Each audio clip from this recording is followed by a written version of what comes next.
Okay, give us 1 second here, travelers. Let's just check everything out, make sure we are rolling well. A little squishy on the frames so far. I've noticed if I stream early on in the afternoon like this, my connection's not great. I pay for really good internet. I don't think there's a possible to get better internet than what I'm currently paying for. Um, but, you know how that goes.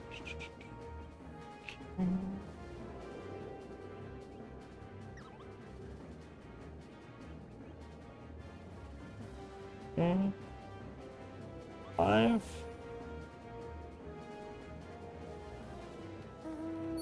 Appeared to be live.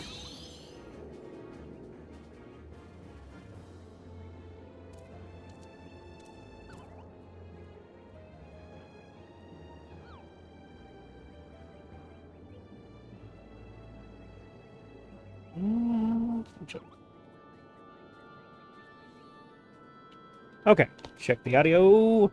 Audio.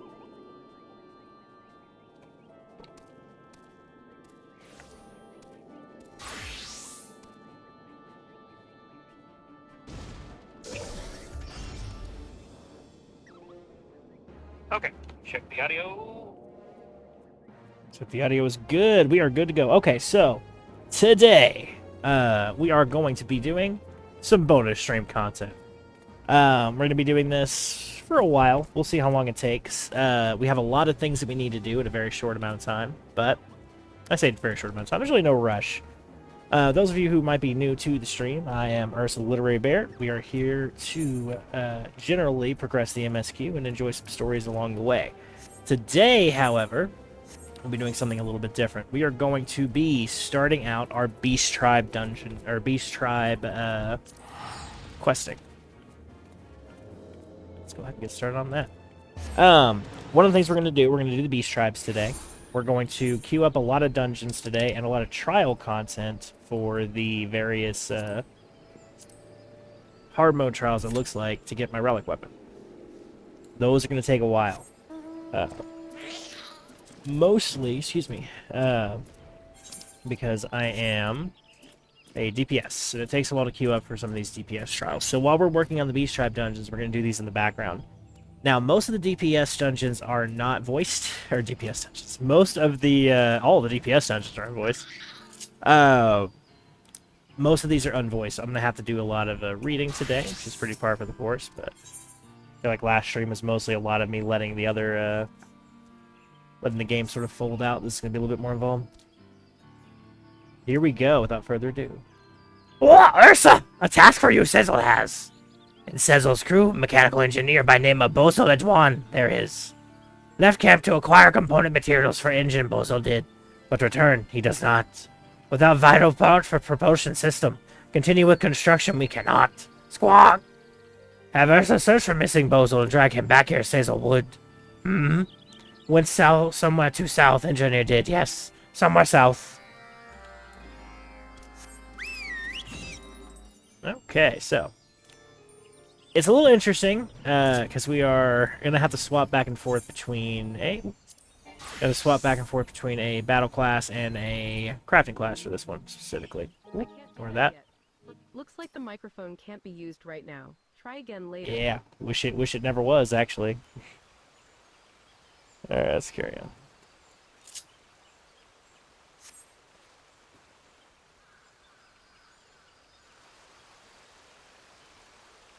Squawk, Bozo's arm. Squawk, stay back. Come achieve Totolok's orders you have. No, away with you. Be caught by others, featherless one will. Caw, caw, caw. You try to flutter free, do you? Hard to fly on broken wing, yes. Finished our game with you, we have not. Enough fun you have had. Miss your fawning present, your goddess will. Squawk, such insolent screeching. Make self-target for torment, you do. Enough pointless resistance. Time to rejoin flock and devote yourself to divine Garuda it is.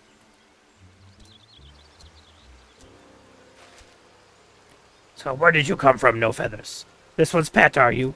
Cease your glaring or snap your arm too, chieftain will. Go, return to Sniveling Cecil and give him message you shall.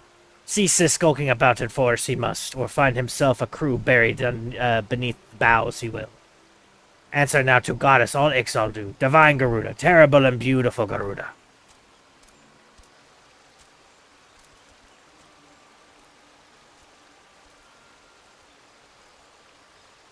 It's interesting, even in their coloring, they're so different. Glad that they're tired of their sport I am. Based at logging grounds that chieftain is. Taking the actions of Ectal 9 as personal insult he has. Ugh, Bozel's arm. Useless it is. Ruin Bozel for his craft they have. Wish to rely on featherless ones Bozel does not, but take these materials you must. Necessary for crafting high quality engine component they are. Squawk. Without components, cerulean propulsion engine remains incomplete, and without propulsion system no better than fancy balloon vessel will be.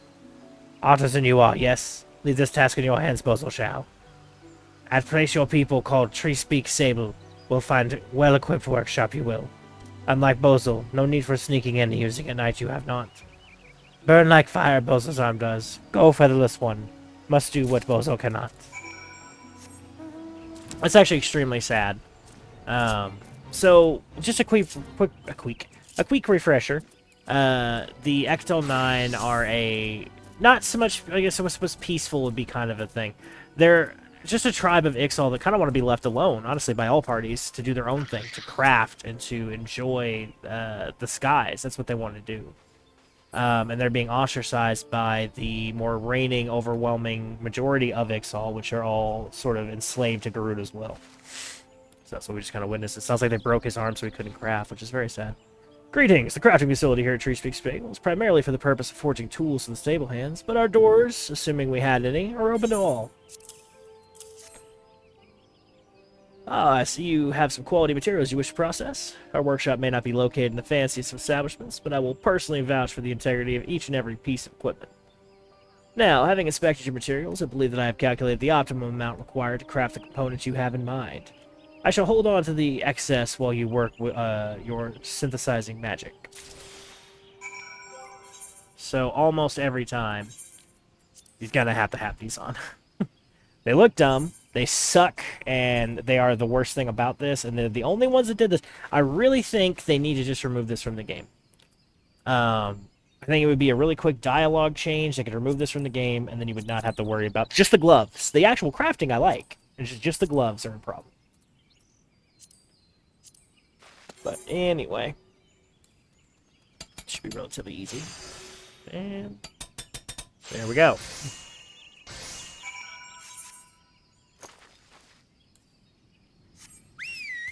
Man, if they're all this quick, we're definitely going to get some extra stuff done today.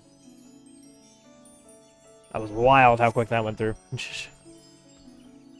But this will be good because now we can start getting our dailies out of the way as well.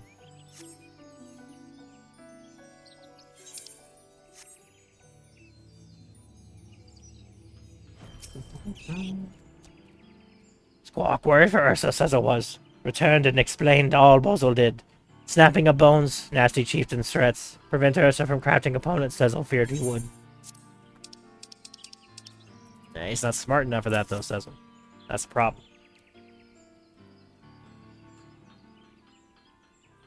Very good, very good. Or Ursa 2 beakfuls of gratitude, Sezel does. First for finding Bozel, the second for crafting engine component. Being tended to her injury, Bozel is. Short-sighted thugs.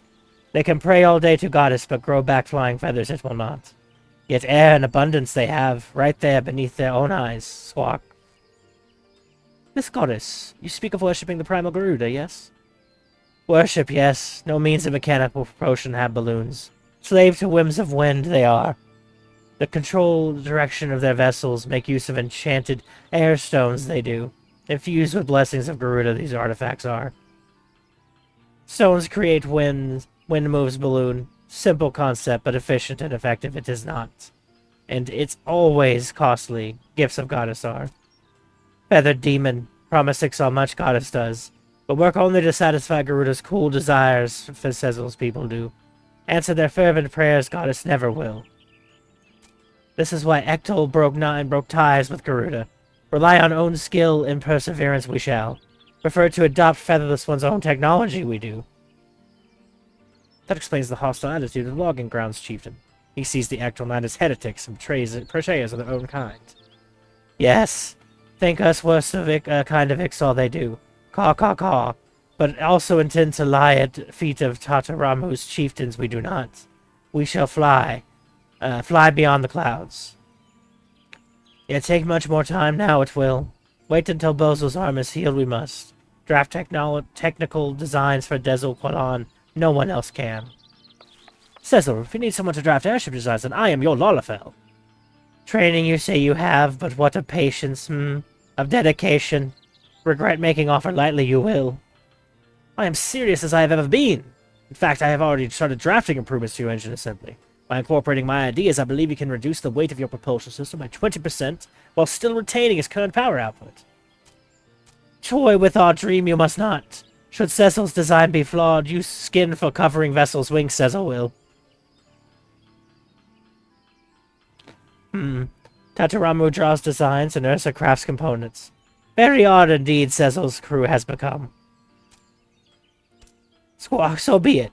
Now official members of Ectel 9 you are. Continue reaching for sky we shall. Fun fact, the Ectel 9 were only 7, but Ectel 9 had a better ring to it, if you notice. That he literally says that in the first part of this questline. So now, because of Tataramu and us, they are now actually 9.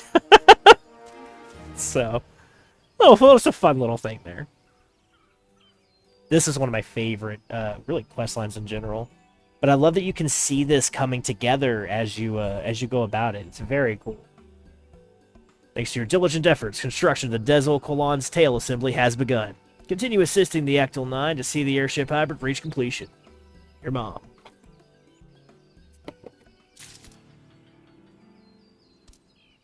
Okay, 1 down, 4 to go. Wow. It's been like 12 minutes? Tearing through it here. We'll go do the silts next. Carry that Greenownia next. I didn't even get some bonus job dungeons and support going. Certainly would not say no. One moment here. Travelers. Travelers. Okay.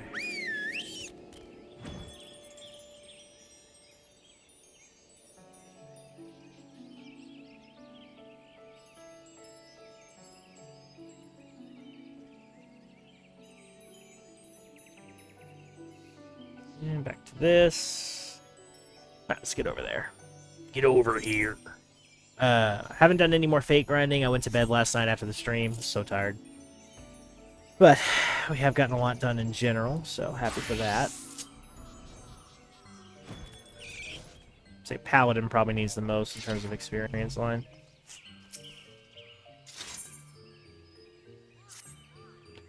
Friend, you must listen. I was just perusing my tomes before, when I came across a most fascinating passage. Are you perchance familiar with how baby sylphs are born? Perhaps I can put it in layman's terms. You see, sylph come into the world in the form of a bulb, not unlike certain types of flora. But these bulbs will not sprout into a sylph of their own volition. No, they must first be incubated within a special pod, forming what is known as a podling. Give it sufficient warmth and nutrition. Then and only then will a new sylph emerge. This got me thinking. Those frightful sylphs who accosted me said something about a podling, yes? Didn't put it together then, but... Yes, surely the Chosen One slumbers as a podling even as we speak. A podling which they assumed had come to steal. This must be why they acted so threatened by my presence. We shall continue our search in the Sylphland straight away. That is to say, you shall continue. I mean. I'd go with you, of course. I just, still feel weak. I'm sure Olmixio will agree. You should go see what he thinks. Could I walk up the stairs? Yes. Am I going to? No. Because that's faster. Bumbling One said what? Oh, sorry. Bumbling One said what? Chosen One yet exists, says Podling? Why did Bumbling One not tell us one sooner? There is no time to lose. Walking One must become Running One and retrieve Chosen One's Podling from the Sylphlands with all haste. This one can help. This one can use see-through magic, so the Walking One becomes a hidden one. But be careful. See-through magic will not long last. If touched ones see Walking One is in trouble. Now hurry and find the Chosen One.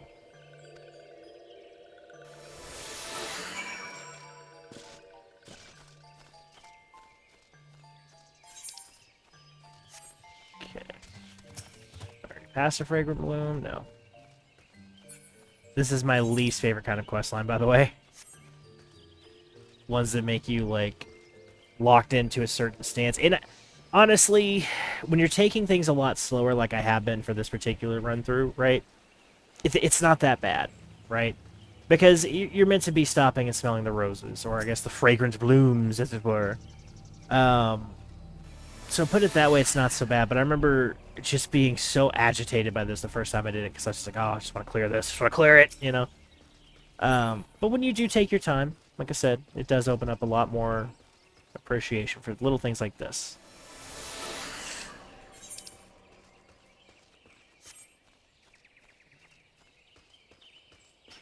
By the right call there. Yeah, see a fragrant bloom.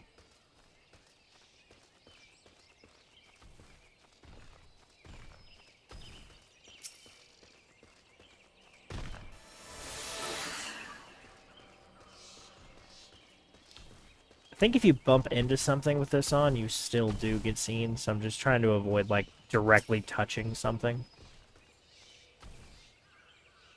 This one is exhausted. Who knew that a podman could be so heavy? Lazy One should feel be honored to be trusted by Boss One with super secret mission. Yes, this one is honored, but also tired. This one hides podlings in super secret place. Will carry Boss One when arms and wings are strong again. But Boss One said not to let podling out of sight for even an eye blink. Yes, this one was just getting to that. Now, where did this one put it again? Was it near the entrance to these one's home? Oh, it's this one cannot remember. Or what was the other one? Boss One did pluck the wings of this one by one. These ones must search. If these ones do not find the chosen one quickly, this one will not survive Boss One's wrath. Moment. Okay. That was close. Alright, so this is for the relic weapon. I did go ahead and progress the relic weapon a bit off screen. You guys didn't really miss much. I went into Halatala, killed a Chimera. Or a Hydra. That's pretty much it.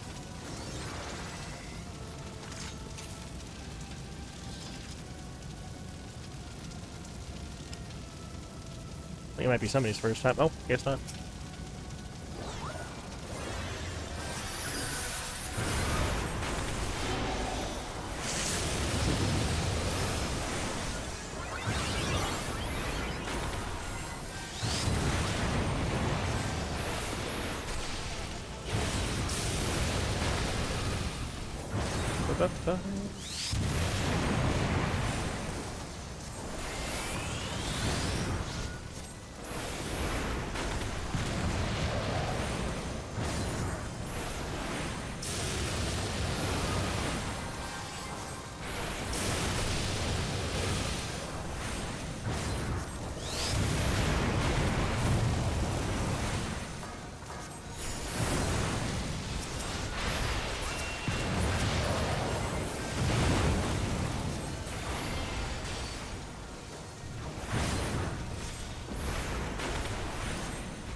Nails up. Let's kill some nails.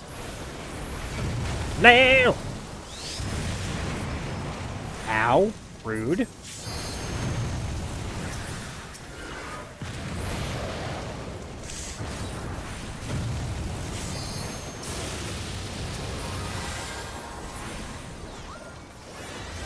Oh, man, it'll work for me. Well, so this sage is cranking out some shields, though. Thou art strong, mortal. Oh. Strong, but apparently not good at math. Oh, shit.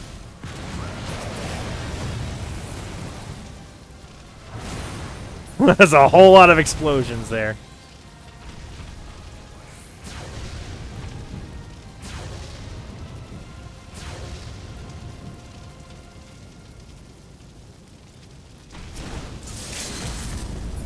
This is a level 3 limit break.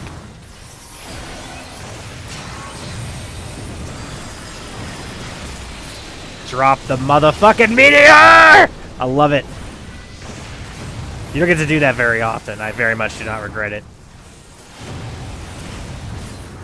Full disclosure, there were definitely some, there were definitely some, like, melee DPS who that would have been smarter on, and I do not care because it was badass as fuck, and it's probably one of the only times we'll ever get a chance to do so. Because like I said, typically you're going to give it to the DPS, the melee DPS, because they can do more damage than you, so you're going to give it to them. But that was incredible. Sorry, so satisfying. Anyway, carrying on. Oh, let's queue for the next one, which is Howling Gale.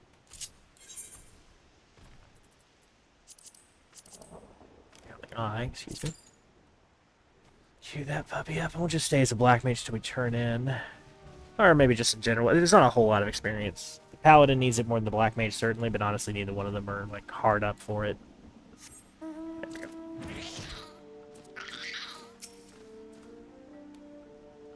Finally back to little sauce. Oh, boy. Let's get ready to walk through bullshit! Okay. You know, and again, I enjoyed this a lot more than I did the first go-round, when I was just sort of rushing through. But I will say, it is unbelievably stupid to me that our character is so strong that they can put 7 or 8 bodies in our pockets at once. Not including all the shit that we're just carrying, right? Like spare weapons, things like that. Discounting, of course, the presumption of, like, maybe magical backpacks or something like that. Sure. But our character is so strong that they can carry 7 or 8 bodies for several different quest lines in our pockets at once. But this little egg thing, I can't just stuff it in my pockets. I have to carry it in my hands and walk with it like it's a fucking egg from Monster Hunter. Bit of a niche reference, I suppose. But yeah, if anybody's ever carried an egg in Monster Hunter, that's exactly what this is like. Then you get all the way back in to put it in the box, and you drop it on the ground at the last second. It's just... oh, so bad.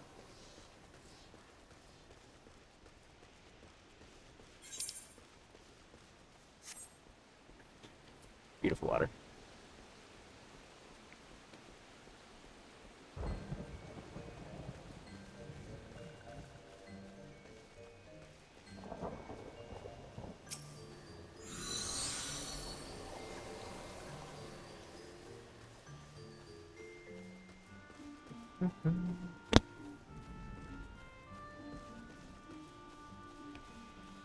Just jump up here, but climb up and around. Should have plenty of time. Oh, that's not where I'm going. Shit. I don't think I can drop this either. Right here.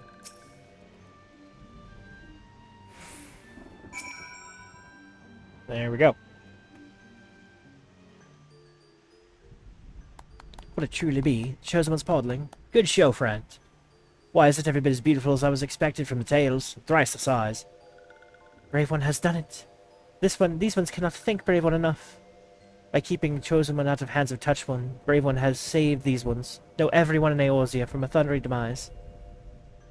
Oh, let us not engage in hyperbole, friendly sip. Chosen One will know she is just a wee babe, after all. Foolish One has 4 eyes, yet not one of them sees. As Foolish One learned nothing from those paper stacks. From the moment Chosen One emerges from the cradle, Chosen One holds the power of 1,000 thousands of these ones. Power to command Primal One with the ease by which walking ones draw breath. What does Four-Eyed One think that would happen if Chosen One's power fell into the wrong hands of Touch Ones? Lord Ramu would come down from the heavens, and Walking One's precious Gardania would go boom. Primal and Gardania? How frightful. Why, we really must do something about this. Four-Eyed One need 4 ears as well. That is why this one sent Brave One in search of Chosen One.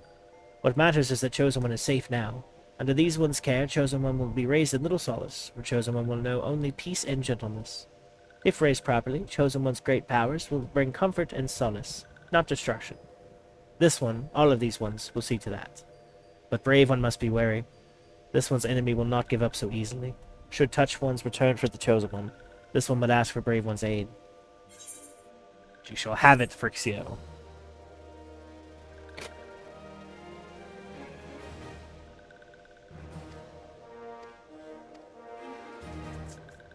Nice, okay. Self-conscious, that's cute. I didn't really showcase it, I suppose, with the Ixal, though they're a bit unusual. The way it works for these is a bit different for ARR than for the rest of them. But typically, you have the one quest giver. So this is my level 10, or my 10 rep quest right here. 420 gold, 4,200 experience, 1 venture, 5 poetics, right? Down here, this is my 14, with just slightly more of everything. 14 is obviously not that much higher, and if we look over here in reputation, we now need 360, right? So 10 to 40 to 80, so that's going to be a significant increase in the number of days. So you can do 30 plus 42. You can do 72 a day if you do 6 right now. 72 a day is what it works out to be. It won't matter for you guys. It's still going to happen in the background. But basically, we'll be doing that every day until we get that done. So that's 2 down, 3 to go. We're clearing it real quick. Appreciate you guys being with me here for this one. It's exciting. Let's see. The Amalja.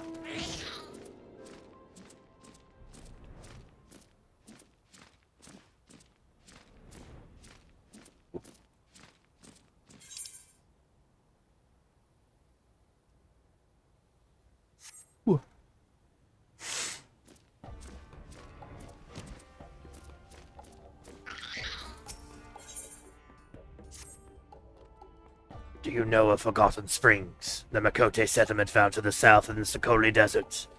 We have just received urgent word from Lungar. She reports that the hunting party from the U tribe village was ambushed by a sizable Amalja force. Those that were not massacred outright were dragged away by the raiders. They have likely already been tempered. Lungar mentions, however, that one of the Makotes was nimble enough to evade capture and flee into hiding. We have no alliance with the U tribespeople, but we cannot close our eyes to this act perpetrated by the very foe we so greatly despise. With the chance to strike a blow at our enemy, we will go to war for Forgotten Springs. Be my spear, honored ally, and I shall hurl you into the midst of Zanarok. Lungar awaits reinforcements to the southeast. Join your strength to hers, and do what must be done to rescue this lone, courageous Makote ranger.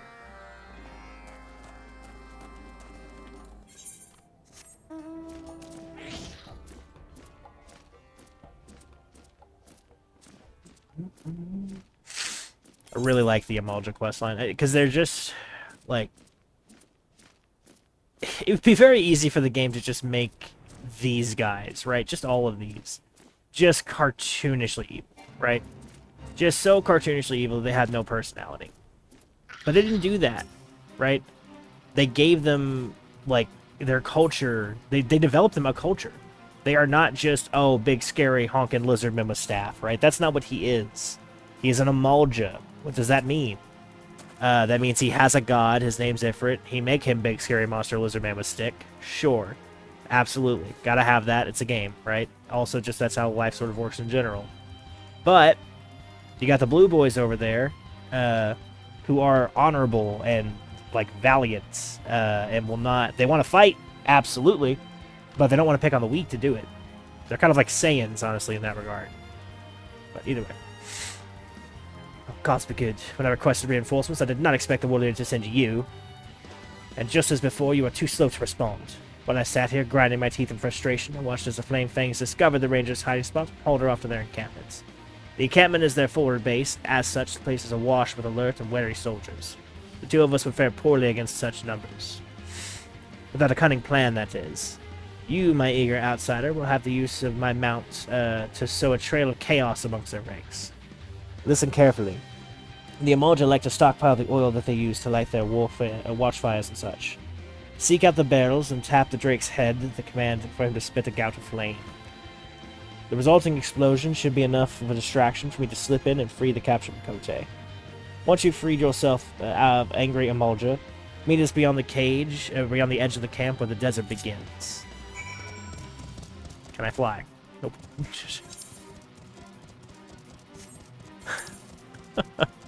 I say I get why they don't let you fly on these, because it would kind of lessen the quest line, but it would be nice. I don't imagine it would be very difficult to arrange either.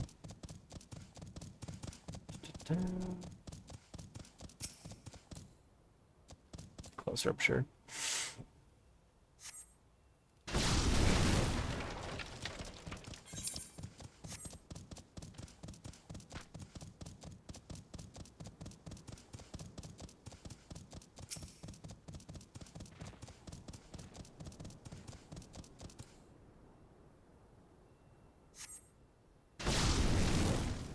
Come on.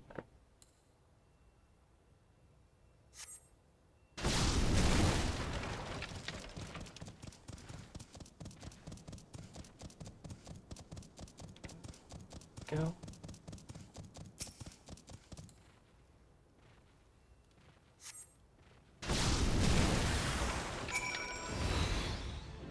Can I damage you with this? It does nothing. Okay.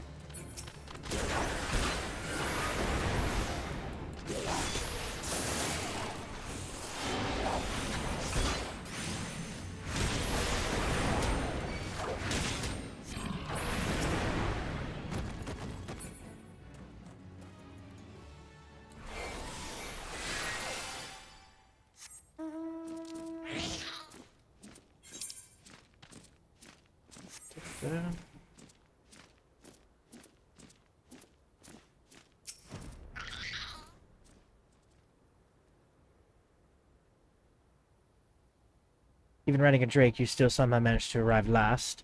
I thought perhaps you had been caught in the explosion and burned to a crisp. Pleasant, though, thought, but apparently not the case. Walloon? Could that really be you? We had thought you long perished. No, I am sure of it. Your voice is unmistakable. Recall the many days we spent laughing and chatting in the springs.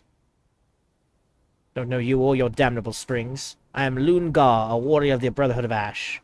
My people are the Emulja, proud and strong. You have the wrong Makote. I am heading back to camp. See this hunter safely home before you return to the Ring of Ash.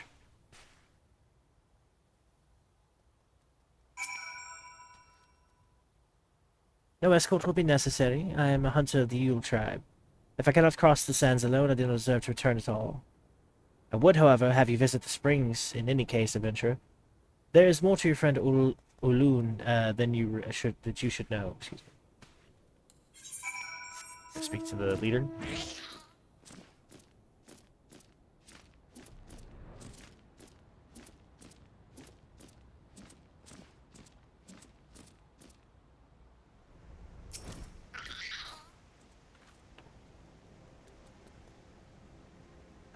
Meet again, adventurer.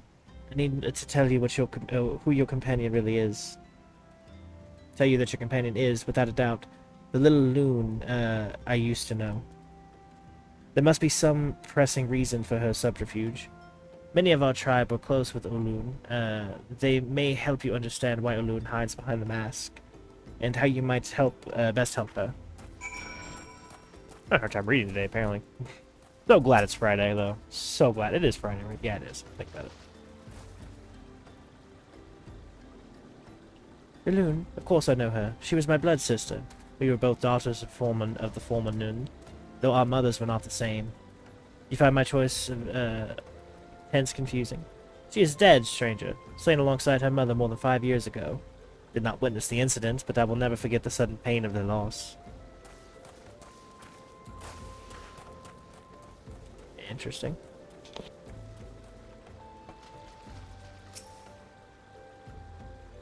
Ulun?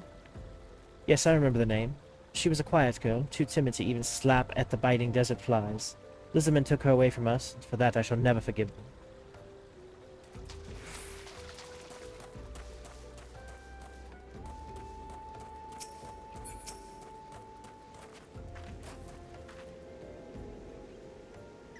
It's not uncommon to hear of skirmishes between our people and the Emulja. Lizardmen do not respect our territory. They interfere with our hunts. The desert suffers for their presence.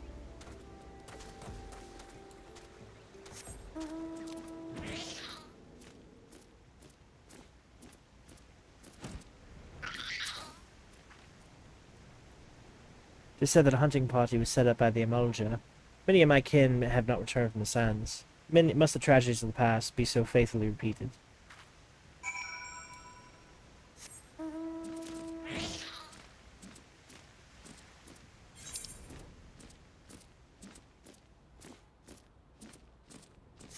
There's a flight right here, I'll tell you what, Travis. Grateful we have flight, though. I know I talk about it occasionally, but, like, it's crazy to me that the developers basically just made this a bonus thing. Like, this was a thing that they included just because. The devs worked on this in their spare time. And I know For those of you who might not be aware, and I am not an expert by any means, but I do have some knowledge of it, this was not as simple as check flying box turn on, yes. They had to establish borders and then heights and then like boundaries for not just walls but also every ceiling, every cave, this was a monumental effort to do. So crazy that they did that. You are late. You might have thought the delayed by a Welwick worm, but the cloying pity in your eyes tells the tale. Do they mourn me for me in Forgotten Springs? Look at me, adventurer. This is an Amalja battle mask, given to me by the war leader himself. It's worn only by those who have chosen the path of the warrior. You likely heard stories from the rangers of how I was taken or killed during the Amalja raid all those years ago. They are right, and they are wrong. I know not how I survived the attack, but it was Hamujgar who found me as I stumbled through the desert, barely conscious and badly wounded. He gazed down upon my battered face and gave me a simple choice. Linger here and die, or come with me and fight. It was then that I made my decision to discard my past, my family, my tribe, my very identity. I was reborn into the Brotherhood of Ash, existing for no other purpose but to feed the fires of my vengeance. This mask is a symbol of my resolve. It represents my transformation into an Amalja soldier, strong and proud. I tell you this not to justify my deceit, but to dam the flood of your foolish questions before it begins. Now stow your unwanted sympathy and make your report to the war leader. Sure. Honored ally, with your continued aid, the Brotherhood of Ash will rekindle the glory of our past. As did our ancestors, we shall forge of steel our bodies and spirits, and greet death with honor. To no gods we will beg, nor against the meek raise arms. We are warriors, walkers of the path of righteous battle.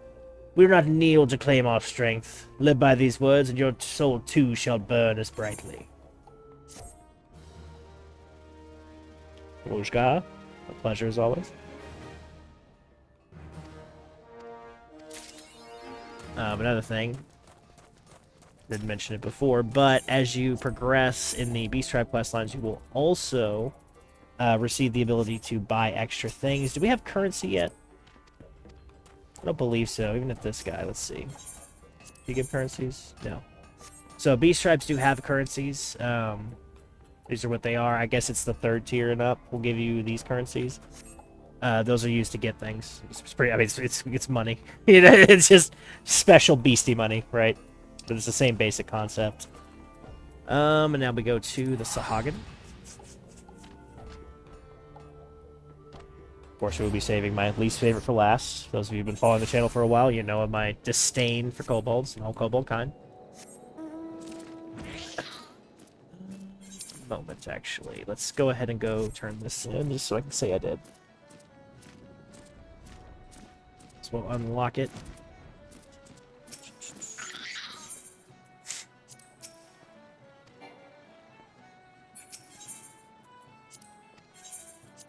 I think it's because I looked over at my minion.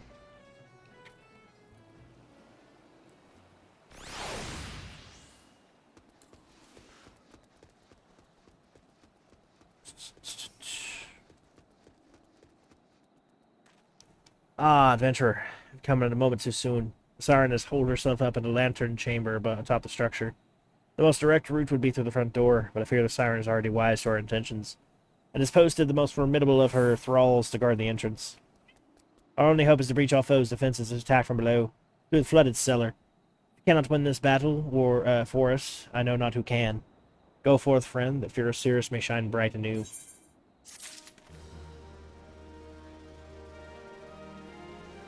So some of these quests are easy like this because it's go to place, unlock dungeon, clear quest. Some of them are go to place, unlock dungeon, do dungeon, clear quest. It's like this one right here would unlock right away. All the rest of them here are going to require us to actually do the dungeon. It's a bit controversial because this certainly does add to a lot more quest logging in your journal for sure.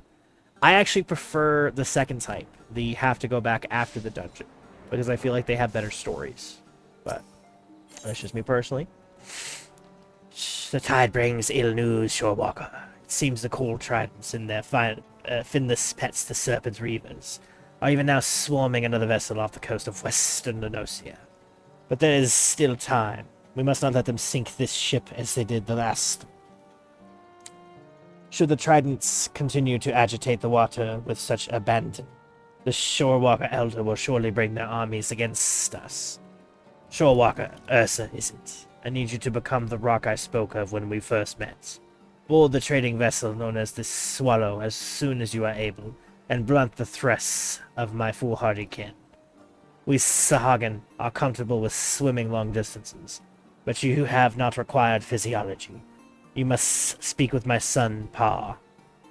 The eldest he breeds are trained to carry those wounded in deep water skirmishes, but they will just as easily carry an uninjured warrior into battle. Your sea beast steed awaits.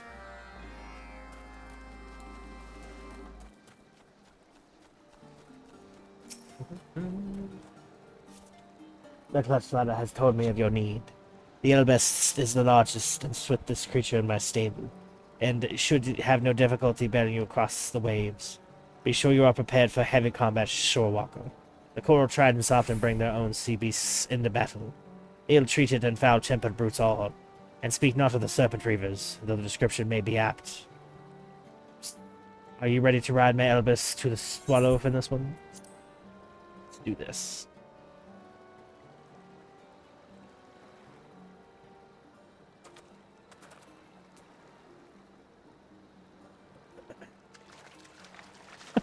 This does look a bit silly.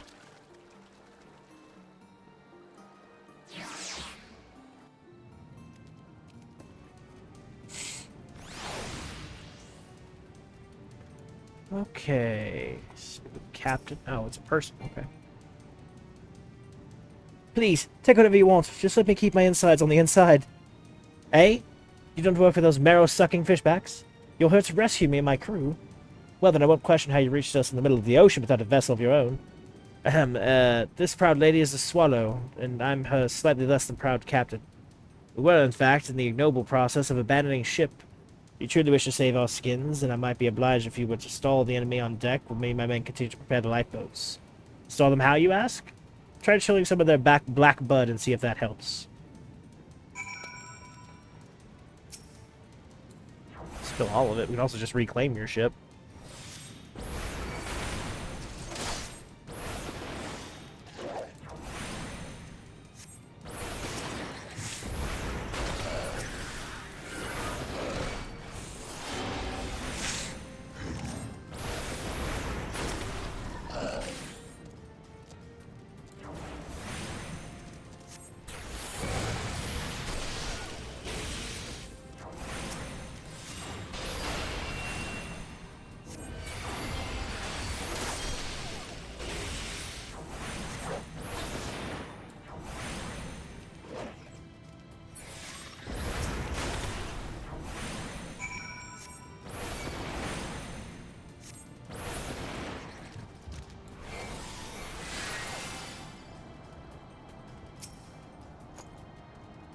By the Navigator's nightshirt, you certainly are a force of nature.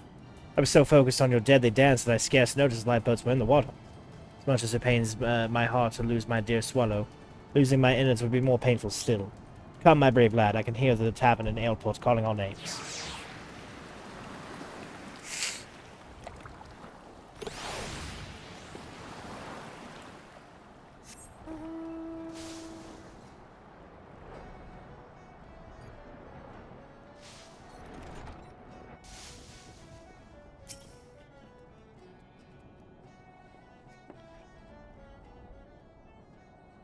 Thank you for your aid, my stalwart friend. It hadn't inexplicably appeared malms from the coast without a sail in sight. I fear my crew and I would now be taking our final rest in the ocean bed, alongside the broken hull of my sweet Swallow. I had but recently fitted the ship with lifeboats, and full glad I did.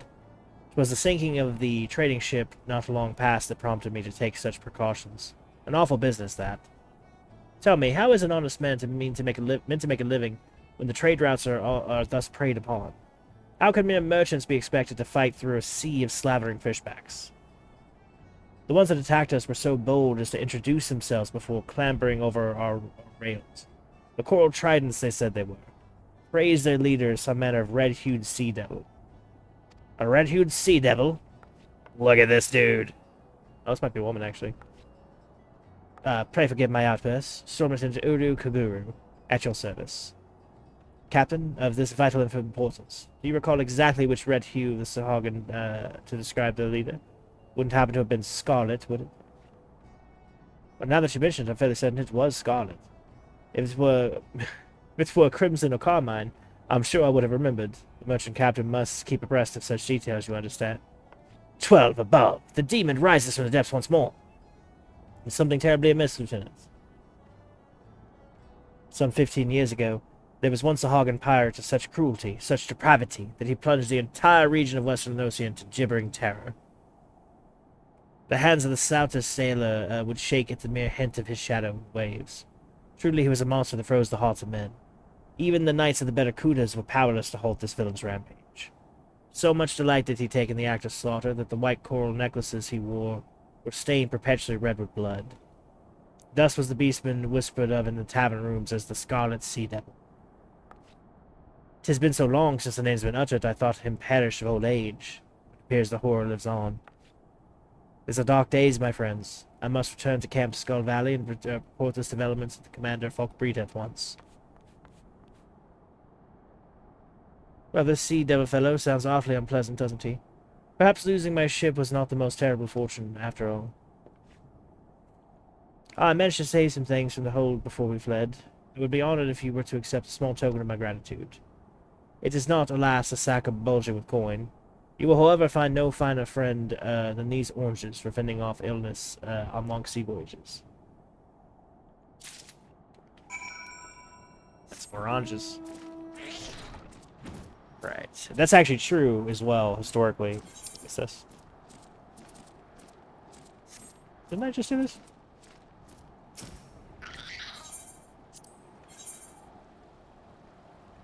Huh. There you go. Alright. No, oranges were actually... So, pirate, so scurvy, which does sound very, very piratey. And that's probably why we've maintained the name, because it's very funny. But it's basically just vitamin C deficiency. Pirates survived on the ocean with with a lot of salt, which vitamin C helps your body process. Not a hell of a lot of much anything else. Certainly nothing fresh. And their bodies would be naturally very vitamin C deficient. So, oranges would have saved a lot of pirate lives, or really sailor lives. It had to be pirates. But so you have returned. My spawnlings have rumors of the Coral Trident camp, that the crew walker of the Swallow escaped with the aid of an Elbis threading shorewalk. Well done. Though the ship was taken, the lives you save will spare us much enmity. What is it you have there?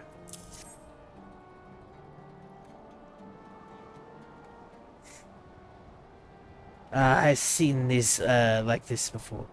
Fruits, yes. Picked from your land-grown trees.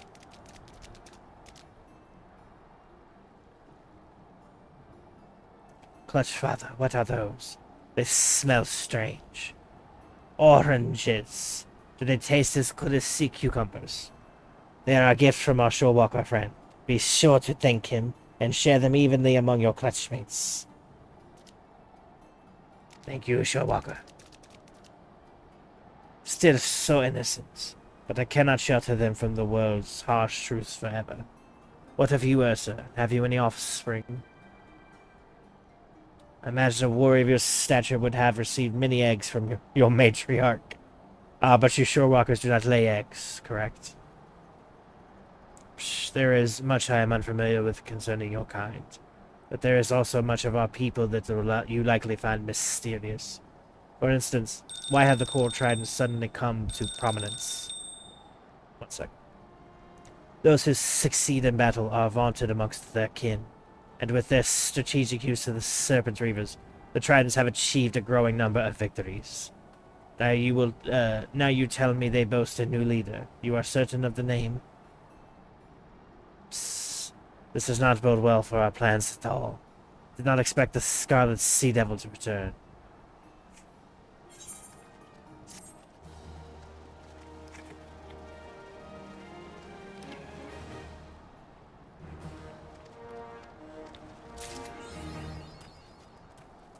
Killing me softly. Okay. Quick little break, and then we will carry on to our final quest line, my least favorite, the kobolds. Question of do we have to comes to mind, but yes, we do. And you know, I always try to go into things with an open mind. It is entirely possible. It's not likely, but it is entirely possible that they will grow on me.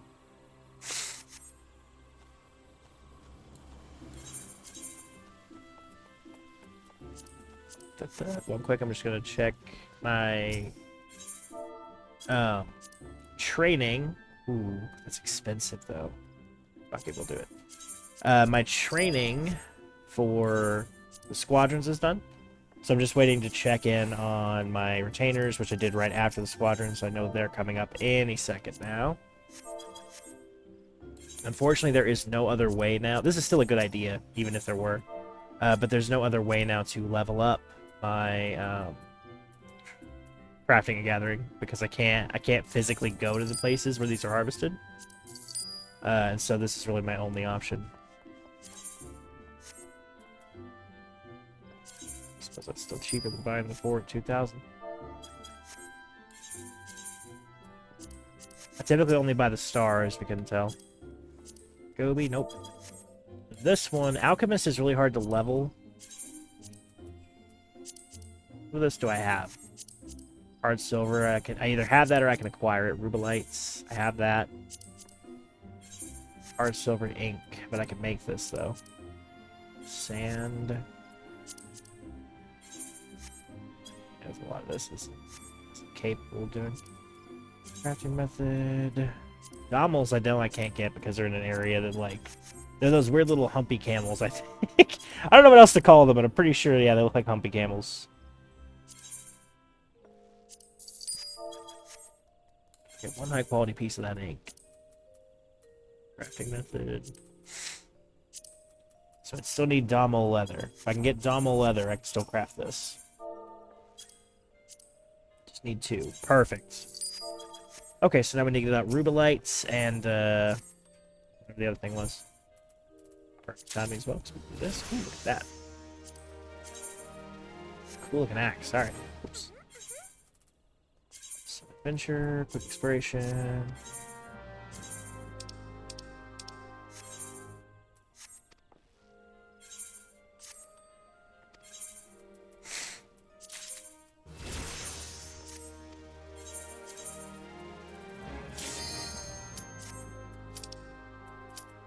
Yeah.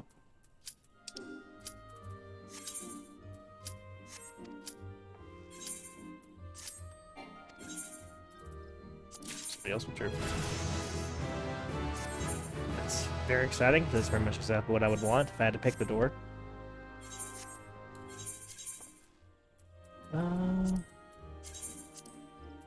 Hard silver nuggets, rubelites.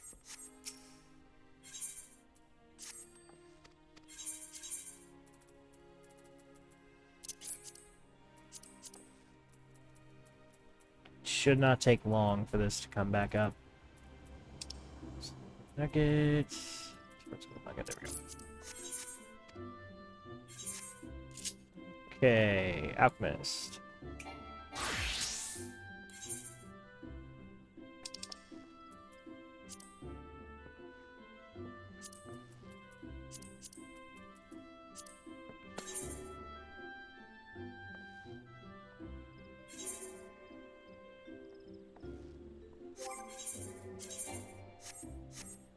Yep.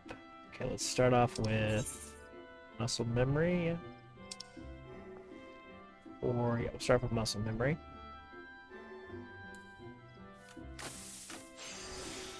Ooh, hello. Say we might get into this actually. That's crazy. 115, that will not clear, which is what we want.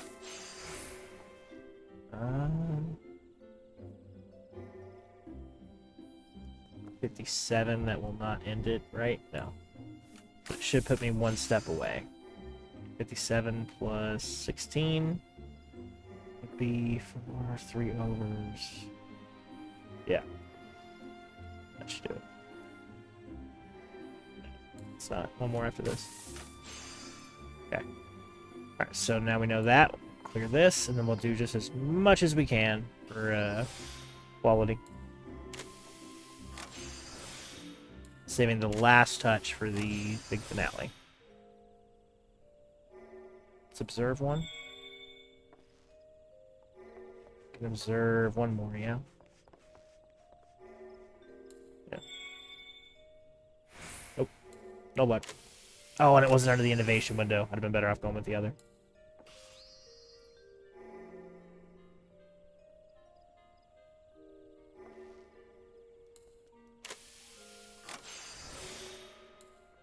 Oh, well. Still got the high quality. I was like, we might still get it if we don't. Eh, call that a loss. Alright, let's go back to turn all that in and rotate our squadron training. Sadly, no pop up on the, whatchamacallit there.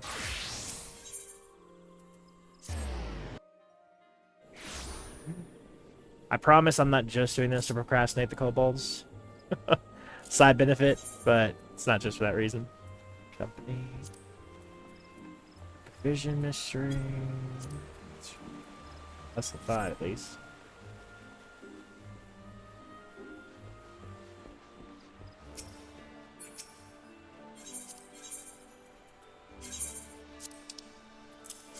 This cost me 60 gil, 60,000 gil. Goldsmith is sort of my preeminent one, so I don't regret it. As expensive as it was, I don't regret it. It's Muscatoon. Nope, not that. That one I'd actually like decent. Whoops.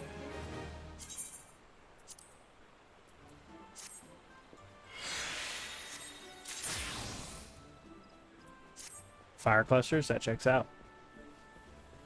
Okay, so... Oh, forgot when I even came over here to begin with. Alright, travelers.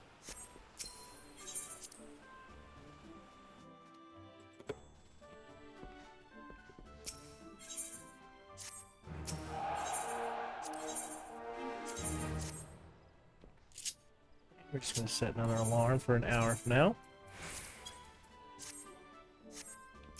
That will doubtless go off during something important and interrupt it.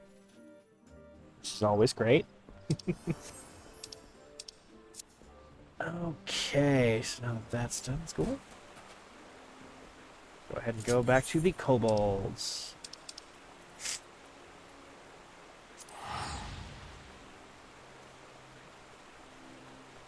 I was really hoping we get another Q. I can't believe we went from a Q, because usually you get a Q fails, right? And then after that you get an immediate subsequent Q, like once, because usually it's only one person that withdraws. But it looks like in this case everybody was like, nah, actually if we can't get it now, fuck it. Okay.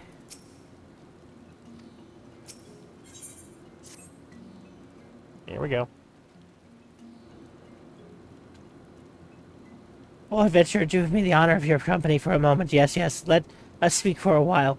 You have been an absolute godsend to our order. Savior, God of the saints. Our barrows have been overflowing with ore since you arrived. Yes, yes, full to the brim. This pace a moon from now, you may be speaking to, dare I dream, the 788th Order Pickman, Gigu. We shall be the butt of the Cobalt Society. No more. No, no, never again. Keep up the diligent work, adventurer. Can the Cobalt get any more pathetic? Maybe if you get off your ass and helped us for once, you could dream a little bigger. But surely you're the, you know the Cobalt saying. Yes, yes, slow and steady. Bah, enough of your blathering. Ursa, you must come with me, and quickly. Why, you say? I'll tell you why. Camp Overlook is under attack by the nastiest order of kobolds I've ever laid my eyes on. That's not the least of it. Word has it that they've some newfangled weapon that's got Commander Bloodwin and his men tearing their beards out. I'm off to join the defense. We can count on you as well, aye, Ursa?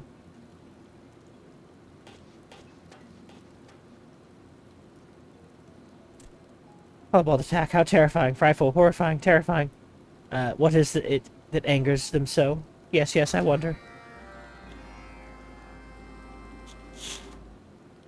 So, and again, we talked about this before, but to give you a little bit of context, if it hasn't been given enough already, the kobolds made a deal with the settling Limsons many, many years ago to essentially lease out their land to the settling Limsons, right? 1 second. That's something I do need to address right now from work. Oh, wait, not him to send that. Took him a long time.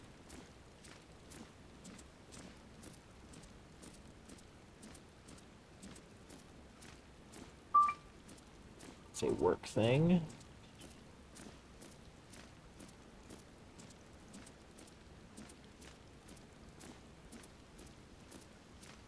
What the fuck? Download it.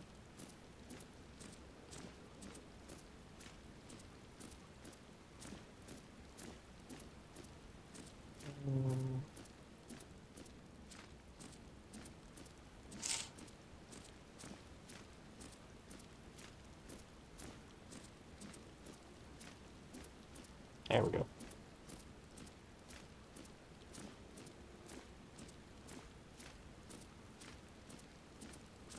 I have to take a screenshot of it?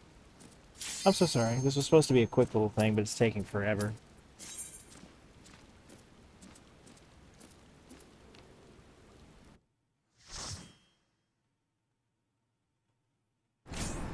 I'll screenshot it. It'll work. And go down to her. Go.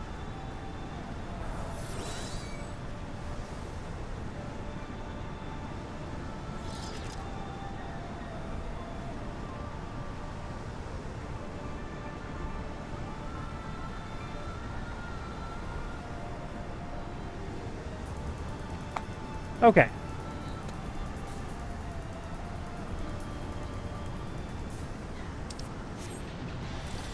Oh, someone's first time.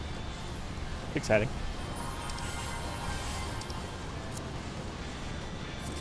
Pretty good timing, at least the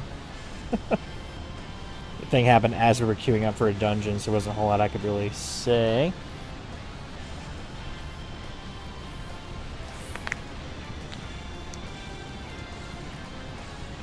Oh, it's good to stretch out, travelers.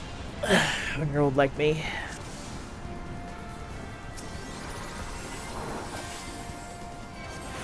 It's always exciting whenever you have somebody new to an NS. What? Excuse the fuck out of you? How did that... What? How did they give me aggro and then interrupt my fucking cast? Dick move, bird.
That would hurt.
I got a little bit caught up in there. Do I have her already? Did not. Nice.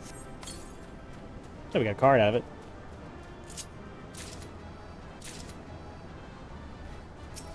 Where did them travelers get out of here? Just one left. Let's go and queue up, presumably Titan. Yes. The naval. In the naval. People fighting him present, apparently. Alright, let's carry on with this storyline here. A lot of fire, whatever this new weapon they have is. There you are, Ursa. We drove the buggers off, but I fear the damage they've done already. That's already been done. Saw the kobolds' new weapon with my own eyes, I did. A right vicious breed, a bomb that can blow a good-sized vessel out of the water. The sheer hate in the beastman's eyes got me wondering, do you reckon this is somehow our fault, Ursa? No sooner did we start lending our strength to Gigu and a sorry lot than the camp overlook suffers its worst cobalt assault in years. I call it me mariner's intuition, but I'd wager a pirate's booty that Zolga is at the helm of all this. Must remain behind and tend to me comrades. I ask Evie Ursa, return to Gigu and see if me suspicions are true. Gigu.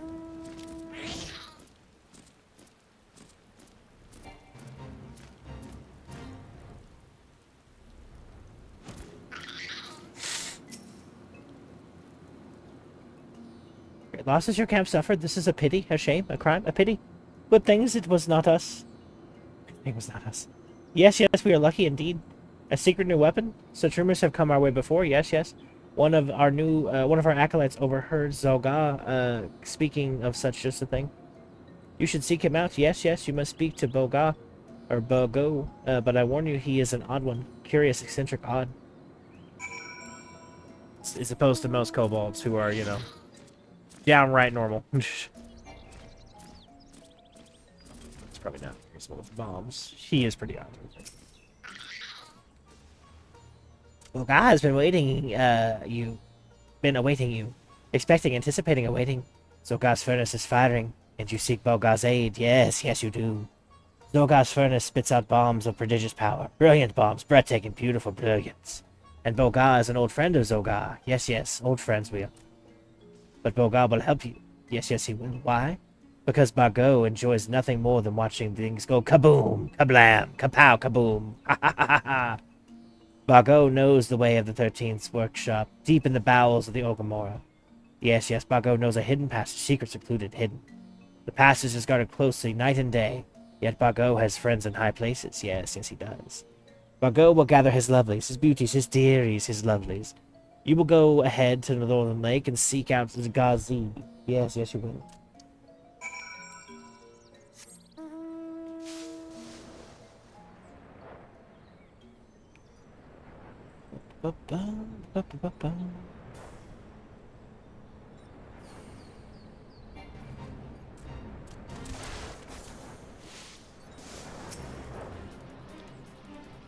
Shush! Last time someone woke Zolga from his beauty rest, he had the offender mine an entire ore vein with his fingernails. Yuns wouldn't want that to happen. No. Bago told me to expect Yuns, and Zolga's workshop is on the other side of this exhaust pipe. Yuns will go quickly and quietly, soundlessly, quietly. That sort of thing. Until no one that eyes open the door, Yuns is listening. Interesting.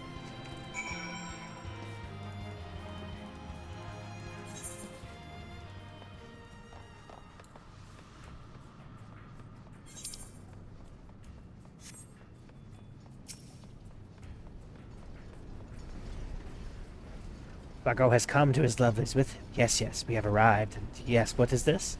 Baga hears Zolga's lackeys scurrying about. Baga's lovelies are trembling in fear, shivering, shaking, trembling.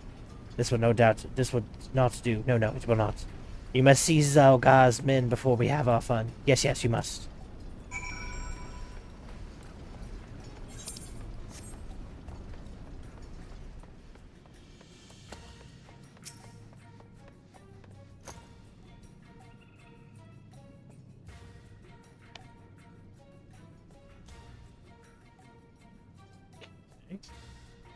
Standing watch.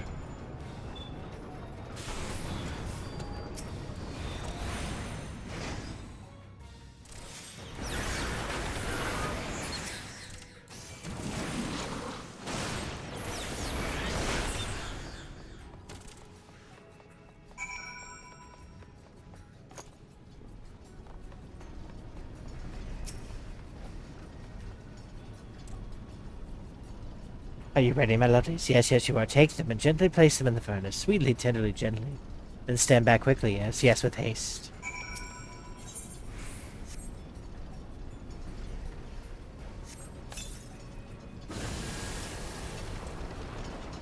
Nothing like the smell of burnt-out furnace in the morning. Or was it in the evening? Does it matter? No, no, it does not. Bogar cannot bear to be part of him as lovelies any longer.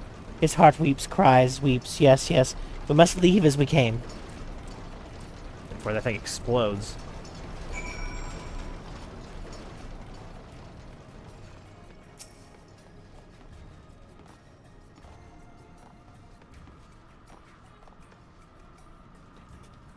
This is the way to the surface. Bogar will return to his lovelies. Yes, yes, he will.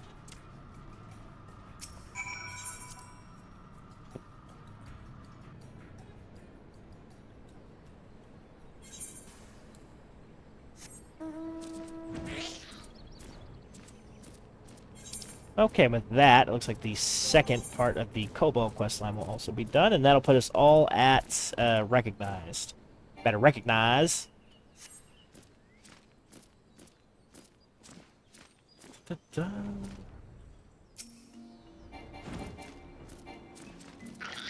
There we go.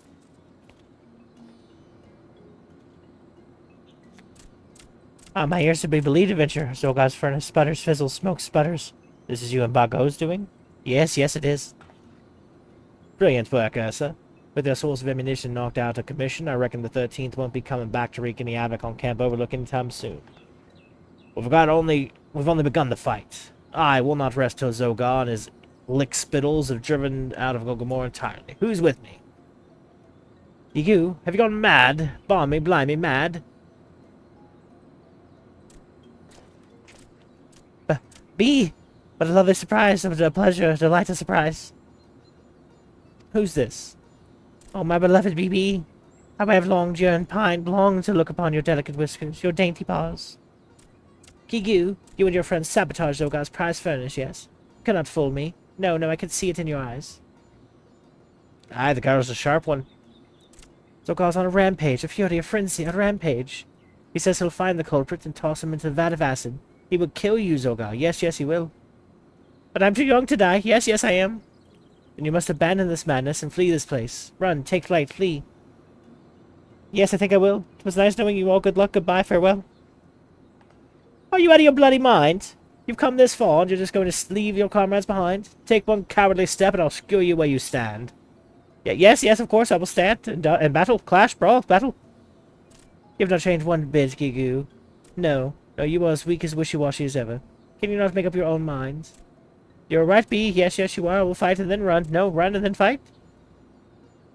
I've seen enough of this. Yes, yes, I am through with you. Do what you want and do it alone. Abandoned, unaccompanied, alone. Wait, B, no. No, you must not go. Oh, dear, I'm in trouble now.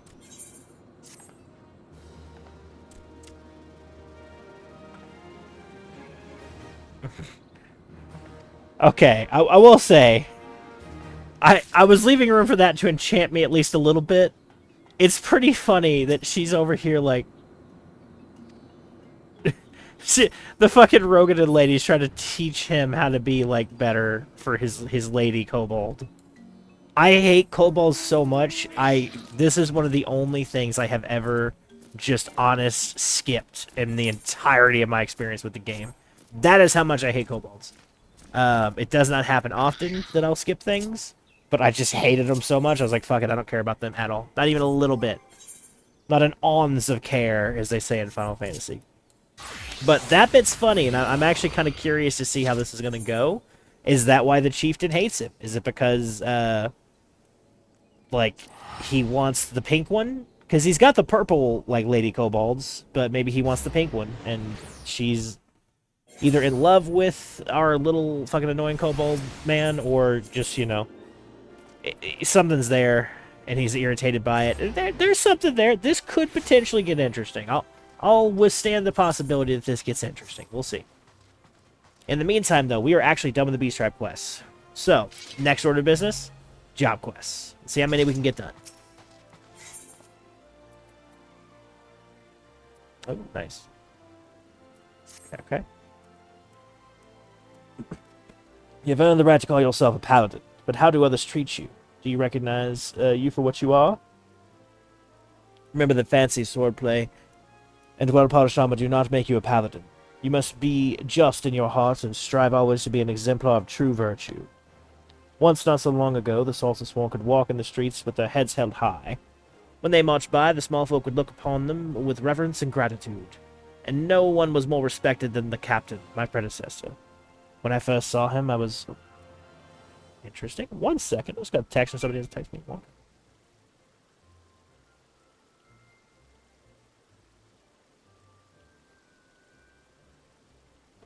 Huh.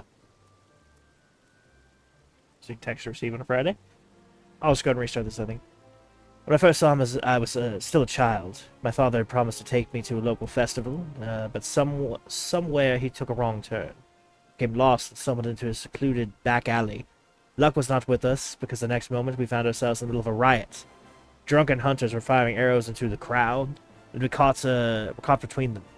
There was no way out. It was only a matter of time before we would be struck. That's when the captain saved us from our plight. I'd never seen a sword move so swiftly. It flashed faster than my eyes could follow, and in seconds the hunters were on the ground, fleeing for their lives. The captain was gone down the street, slicing at their heels before my father had time to thank him. Even today I can see the captain as he was then, blood on his sword, armor impossibly bright in the sun. After that, all I ever wanted to be was a paladin. I would practice endlessly with my sword, dreaming of bandits defeated and monsters slain. Even after I became a Sultan Sworn, the memory of the captain still inspired me. I was always the first to arrive in the training yard, and the last to leave. And so the years passed, and before I knew it, I found myself named Captain of the Sultan Sworn. Yet the triumph was hollow, because by then the honor of the Sultan Sworn elite, that very thing that had drawn me to brotherhood, was a mere vestige, like the discarded banner of a defeated foe. There were many more reasons for the fall, but the loss of the Oathkeeper, yes, that was the mortal blow. The sword Oathkeeper was bestowed upon the first captain of the Sultan Sworn by the Sultan of Uldar. In time, it became our standard, the symbol of the oaths we had sworn, and it was treasured by each new captain for generations. Possession was proof of Sultan Sworn command. But then the unthinkable came to pass. The Oathkeeper was stolen by the traitor. It shook our brotherhood to the core. How can we be trusted to protect the Sultana if we cannot even hold on the symbol of our fealty? We have been tarnished in the eyes of our ruler and ruled alike. If the Sultan Sworn are to survive, we must find the traitor and recover the Oathkeeper. But the Sultan Sworn have grown too weak. We cannot do it ourselves. We've been forced to recruit outsiders to help us in our cause. I have high hopes for you, my friend. It is a great thing that we ask, and you must learn more of our secrets if you are to succeed. In Atalanossia, near Hermit's Hovel, is a grove where ringtails congregate. Pitting yourself against a host of beasts would be a fine way to hone your skills that I will teach you. In the grove, you will find another brazier, this time filled with a potent incense that will drive the creatures into a frenzy. Defeat your attackers and return to me. Okay. Packed out of the muscle, okay. Okay, so Paladin first, then Monk, and then if we have time, which I'm really hoping we do, I would very much like to do Arcanist, because that'll open up Scholar, which will probably at least start. Scholar is one of my favorite classes in the game, and it will also unlock a secondary healer queue, one that I'll actually be a lot more enjoying of than the White Mage. Full disclosure, I am better at White Mage. White Mage is, like I said, it's brain dead easy for me. It is still a very enjoyable class if you like the theming, but I've been doing it for like a decade and a half now, so it is not very engaging for me, especially at lower levels. So.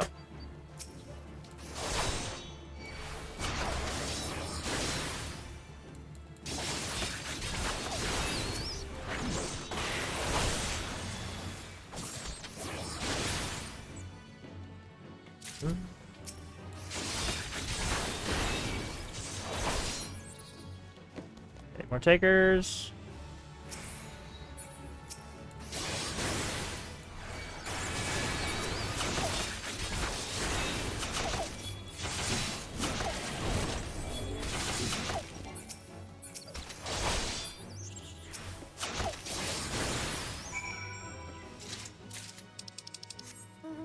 That was an easy one. quite a lot of talking and then back in here and he's done. All right, cool. I don't hate it.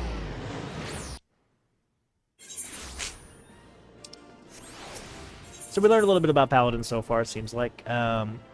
We're sworn in as a free paladin. The disgraced former captain, I suppose, gave us that, the traitor, I suppose he's called, gave us his job crystal, and Jennings was like, no, never that one, or whatever.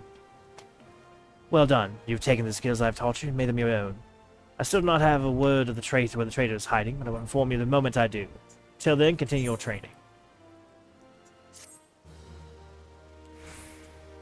We will need to move some stuff around, I'm sure. Soul of Paladin's past, bequeath you their wisdom.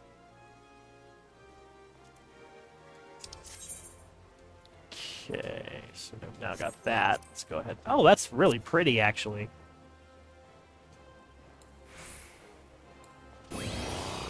That'll work. That pretty much exactly like that is fine, actually. Cool. Ah, Providence, okay. Welcome, Paladin. You should know that the word of your deeds has reached me. Few are those who follow the true Paladin path without misstep, but you are one of them. I am proud to call you brother. You have kept the faith, and in return I must have faith in you. It is time that you know the truth, though it is hard to share, for it is a shame I would rather than keep hidden from outsiders. Perhaps you remember when I told you that the traitor and the sword Oathkeeper that he stole? His name is Sulksagil, and he was my predecessor as captain of the Sultan's Sworn Elite. Yes, he was the same man whom I admired as a child, who inspired me to take up the sword and follow the way of the Paladin. He was the paragon of paladins, until, that is, he changed. Some years ago now, there was a struggle for influence between the Sultan and his military and the faction within the syndicate known as the Monetarists. The latter emerged triumphant, and the army's authority was diminished dramatically. Although Sulksagil was still a captain of the Sultan's Sworn Elite, he knew his position was perilous, so he fled, taking Oathkeeper with him. In doing so, he went against the word that he had spoken on bended knee before his royal liege. Now it falls to me as captain to restore the honor of the name of the Sultan Sworn. If that means cutting down my former mentor and master, I would do it gladly, for his misdeed cannot be forgiven. But his death will not lift the stain that mars our name. He must be put on trial in public court, so that everyone knows his crime. Then and only then can we earn the people's trust again. He served for over 30 years as captain of the Sultan's Sworn Elite, and he is a formidable foe. You can match his skill with a sword. Even together, you and I would find it difficult to take him alive without mortal harm to one side or the other. So you must continue to hone your skills and prepare for the day that we will face him. To complete the next stage of your training, you must go do this. Go to the Ugrum River in eastern Thanlin and find the brazier that I have placed there. By lighting it, you will draw the eye of Lepidotes. Lepidotes, sure. Dwelling within the waters. Face the creatures in battle and master your new skills. The fight will not be easy, but if you take heart what you have learned and let the crystal be your guide, you will triumph. Lepidiots, I still don't even know. It's something. Lepi, what is that? That rings a bell for, like, herpetology. Some type of reptile. Lepi something. Or creature? It's Latin. The Lepi part is Latin. I think the Dotus is probably Latin as well. But my Latin... Forgive me if my grasp on a dead language is somewhat flimsy at the moment, travelers, but... I think when I see it, I'm like, oh yeah, huh? But it sounds like something from the Odyssey. I'd really very much love it if you were not there. Frightening, giant whisker creature.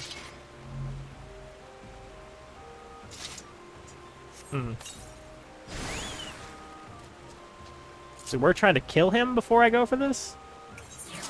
Let's see if it's even possible.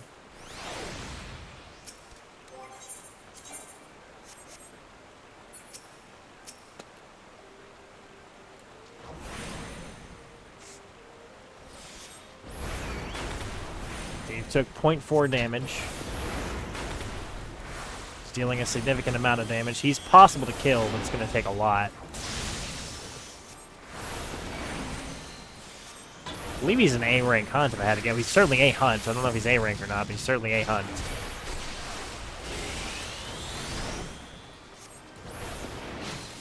Oh no! I gotta say that almost got me killed. The wrong time to get paralyzed. Oh Jesus! This paralysis is brutal. Yeah, this is a rough class to try to be fighting him on because he is apparently going to require a shitload of movement. It's an issue for obvious reasons. Please heal me, please heal me, please heal me. I'm dead. I'm paralyzed, and I'm dead. Yep. Yeah, he's not going to be one I can take on by myself. We barely put a scratch in him, and he's basically almost killed me. The paralysis is rough.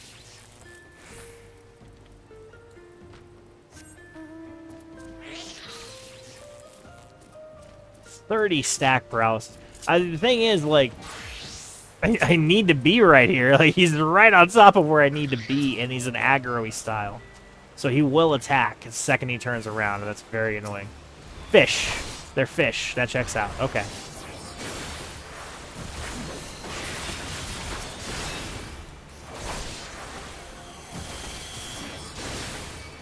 The good news is my paladin, although slightly less geared than my black mage, is not that far off.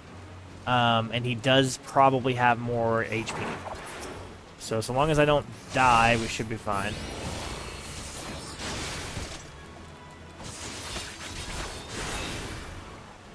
I need to raise this a little.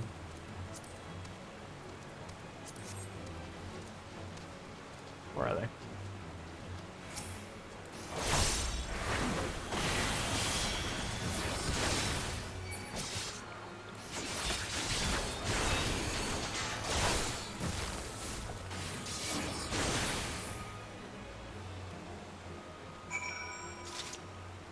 Okay, let's raise that a little bit further. Yeah, quite like that. It's nice. Have they changed that gate? I don't recall that gauge looking like that before. Doesn't mean it didn't, but I don't recall it looking like that before.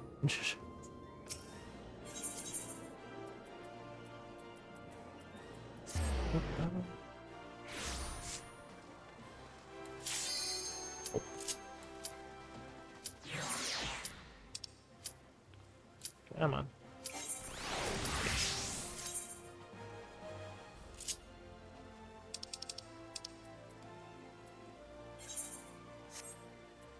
A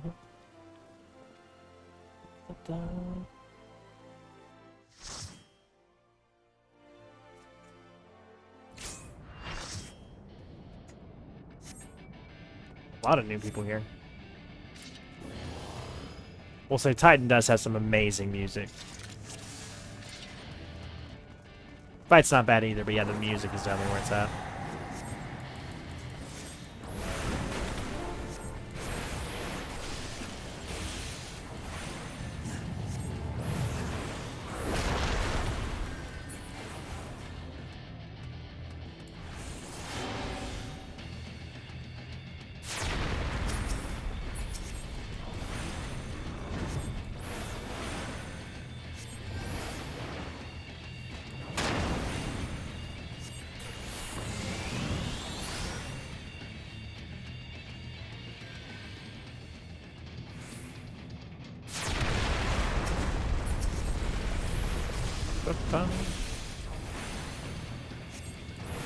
Oh shit. That was almost instant death. We're gonna be very bored for this fight that had happened.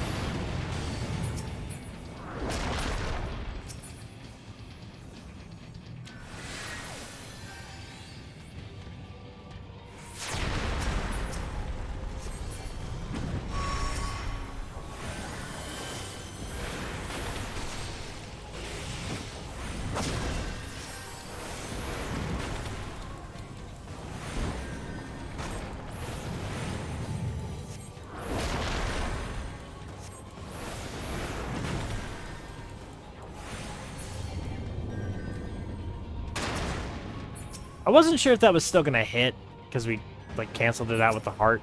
I guess it did.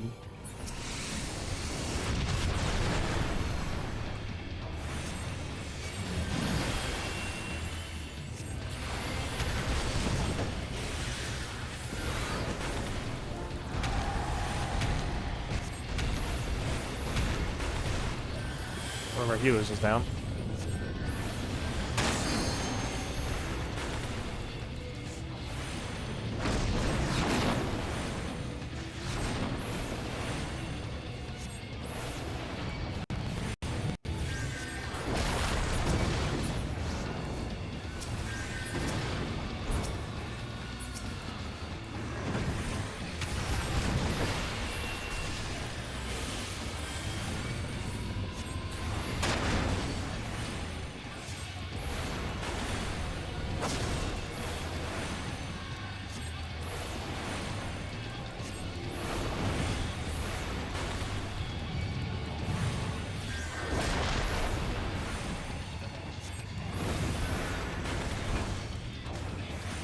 Flare.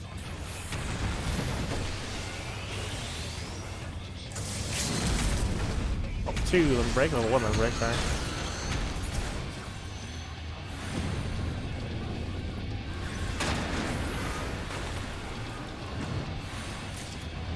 So he's so close, yeah. Give that to the white mage. They definitely seem like they kept us up. Good heal checks, good heal checks.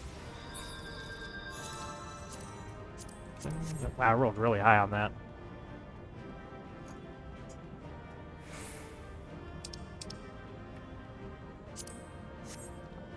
Just a sign we were always meant to be a Astro. Honestly, if you could start the game as an Astro, I definitely would. Sadly, not the case. Oh. Just stretch drivers. Okay. So, we need to go to Geralt. No? Carry out at least this part. Good, you've mastered your new skills and made them your own. But much work remains to be done before you can face the traitor Sorski. We are close to finding him. As our net draws tighter, it grows ever more important that we make ready for the moments when when the fish must be at last be landed. Ooh, he fishing. Listen, we got that one at 50 already, sir. Just calm down. Soul Paladin's Pass, grant you their wisdom. Zip. And zap. That's pretty cool. Welcome, friends. I have important news for you. In my search for the traitor, I have looked through old records and discovered something chilling. Around the time the traitor Solskeel was named captain, several famed soldiers of Sultan Swarm met with untimely deaths. But strangely, our records do not say how they died. Curious, I begged the favor of an old friend and received permission to inspect medical records kept by Frondil's Prontestery. I discovered that the soldiers died in various ways, some in combat, some suddenly at night in the barracks. But in nearly every case, there were signs that poison had played a role in their demise. Yes, poison. Carefully, invisibly administered. The more I read, the more I saw the dark hand of death's embrace at work. Assassins in the pay and service of the Monitorists. A society so secretive that few believe it exists. But no matter how skilled and devious the assassins, they should not have been able to kill so many of the Sultan Sworn Elite without being discovered. Not, that is, without the help from within our own ranks.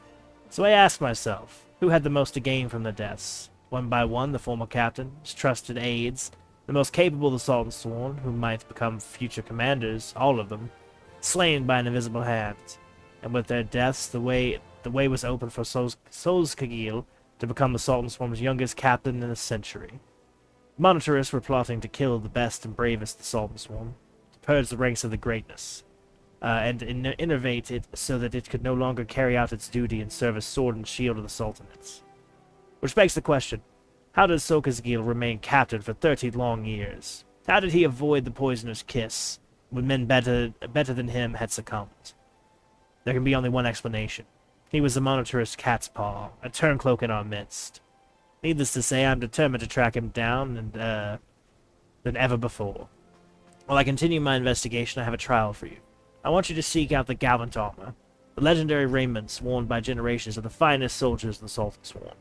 In accordance with Salt and Sworn tradition, the set that would be yours has been scattered across southern Thanla. Each piece must be located within the coffer, which will be guarded by 2 men. You must best the Salt and Sworn themselves if you have to claim their armor. Interesting. I like that they're all in one place. That's actually going to save us quite a bit of time. Just a moment, though. We're going to do something real quick. Oh, hang on. Well, that's fine. We can do it here. Can we? No, we can't. Do it here. Bastard teleport anyway. He said he needed some kind of quenching oil that I seem to recall you buy with Poetics. What did he say?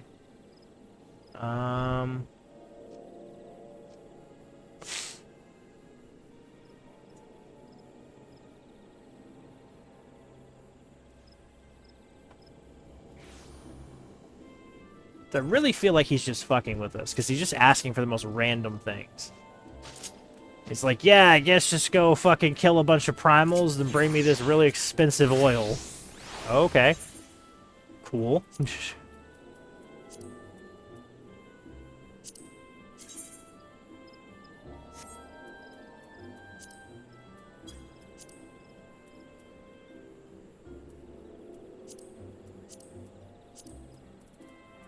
That's the one. He only mentioned one, so I'm only buying one for now. If I have to come back, I have to come back, but I don't like spending Poetics if I don't have to.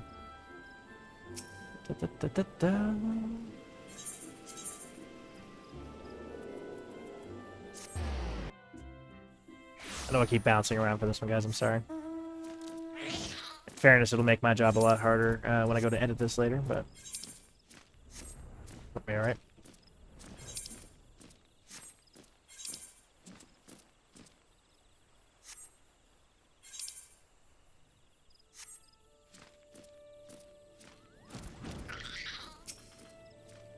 So you're back. Never doubted you for a second you'd trounce all 3 primals and come back and pester me again.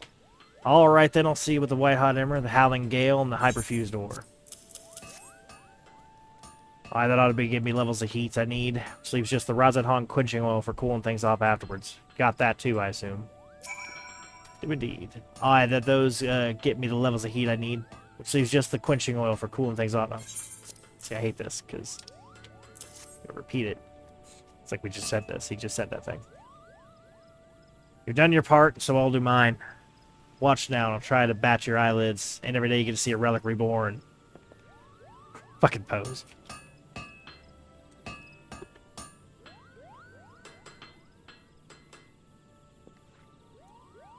Ha ha ha!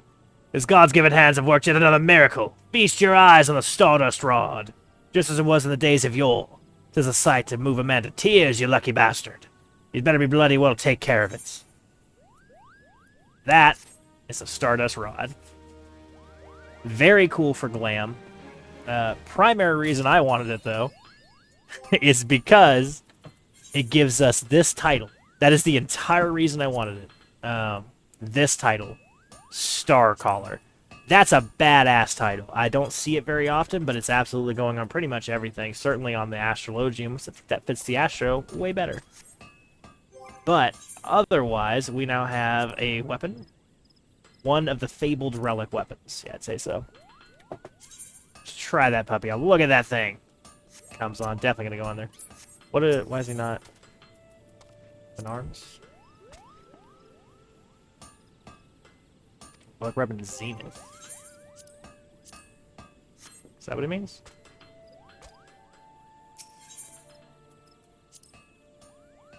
In arms, you must be equipped with the relic weapon Zenith. Paladins must be equipped with Cortana.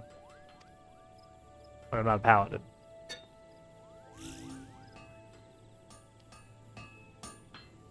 We have the Stardust Rod. Surely I don't have to do all of these in order to get all of them up, right? That would be wild. Oh, it's just because those are only my only 50s. Okay. Conquer. So these are all weathered. That'll turn them into non-weathered versions. Just bring them up from 100 to 110.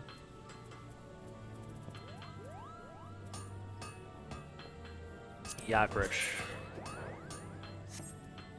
What exactly does this have to do with anything? Okay, so I can purchase these, I think, with it. So this guy's just available now for this. Or... Ah, I see. So this is where you get... Oh, I'm so sorry, travelers. Give me a sec. Daystar. So I could get this, and then I could dye it, which is pretty cool.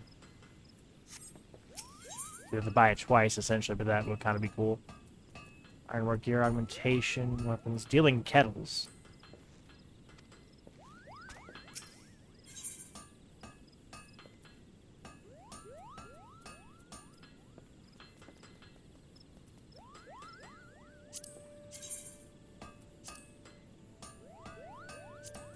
Oh, okay, I just need 3 Thavnarian Mist. That's it. I mean, that'll be easy to do. Where do you get Thavnarian Mist? Do I have to, is it seals or is it... It's going to be one of those two for sure. Might have to buy it from Rowena, but it's either going to be seals or poetics. Let's see which one. This time it was in combat supplies. Up there it is, Thavnarian Mist. It's not even very expensive. Okay. Back out.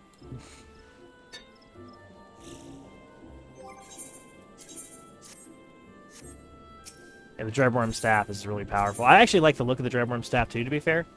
But gotta get a glowy. I mean, you gotta get a glowy. Come on.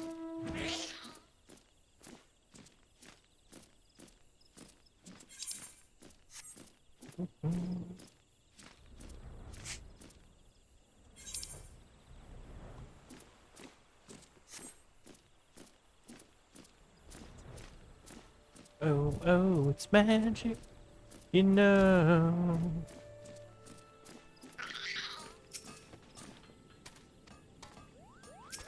Furnace that was interacting with? Oh, it was, okay.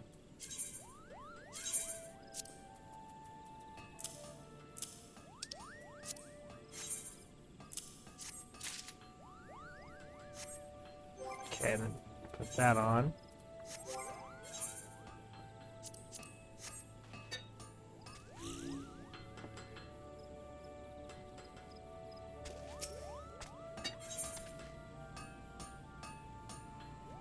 Okay. So spot a bother. It's you gods, I never thought I'd be so glad to see ye. Just the other day, this old bloke from some faraway land suddenly appeared. He's been bugging me ever since, asking me to put in souls and relics or summit. None of it makes a whit of sense to me. Can't the man see how busy I am, pounding kettles all bloody day? I ain't got the time to be humoring the elderly. What's more, you're the one with the relic, ain't that right? If there's anyone this Jazzalon bloke ought to be bothering, I reckon it's you. Run along then and keep the old cod off me back. He's so oily. Oh, shit. And this is one of the reasons why I wanted to do this, because this is a story that not very many people see. So, we'll cover it here. That way, in case you wanted to see the story, but you didn't want to go through the, frankly, legendary grind. Ah, the impropriety. In my land, the elderly are treated with deference. Visitors receive with honor.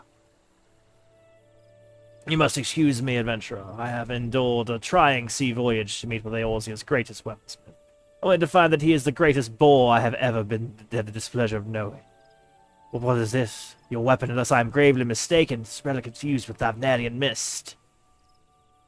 Marvelous, marvelous! Ah, but where are my manners?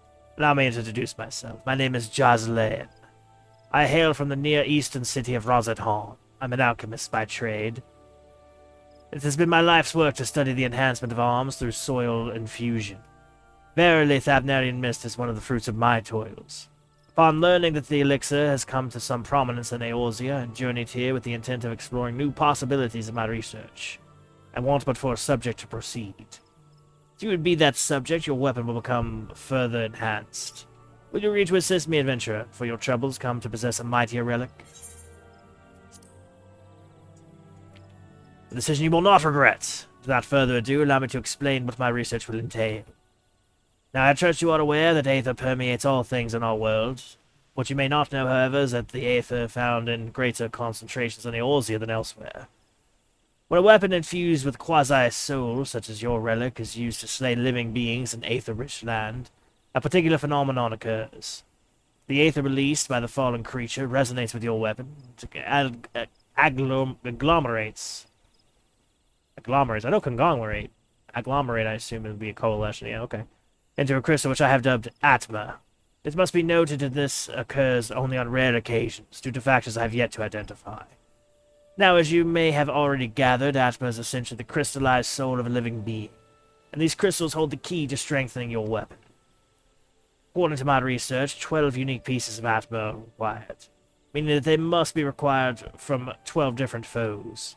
See the deed done, adventurer, and you shall hold in your hands such power as you have never known.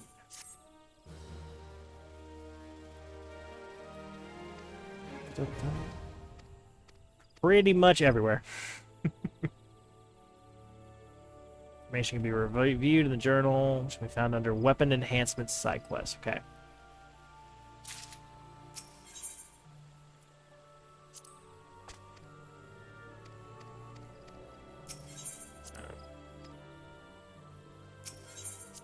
Complete this quest, you must open the relic weapon Atma. Alright, well. It's a pretty thing.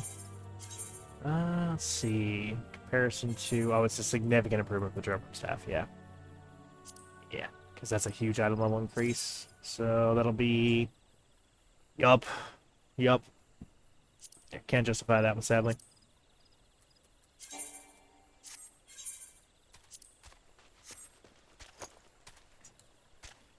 Okay, so...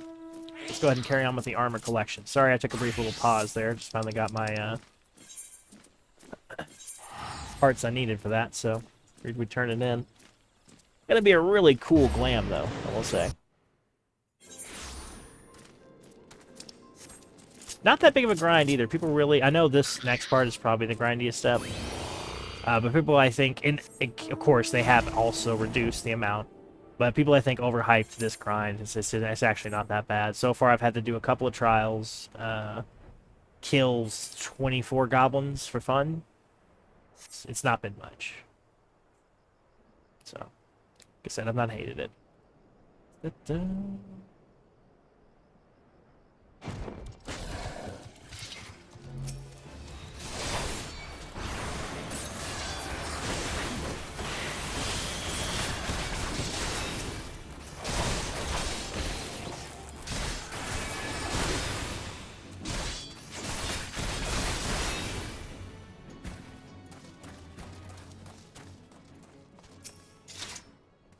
Sworn Coffer. I don't actually think that this is going to be very good armor for me, because I'm wearing item level 110 armor, which is going to be even stronger than the coffer armor we're going to get after we get all the armor. So...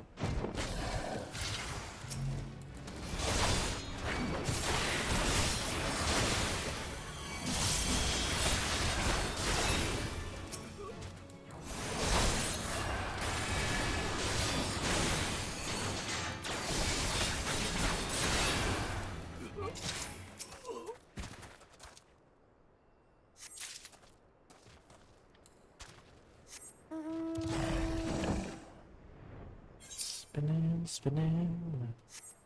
Yeah, this has got to be the easy. Although I suppose it does make sense in terms of like a lore aspect. But this has got to be the easiest, like, gather all the armor pieces questline for sure. Honestly, the Paladin questline in general has been the fastest. Most of them take a lot longer than this. Not complaining, mind you, but...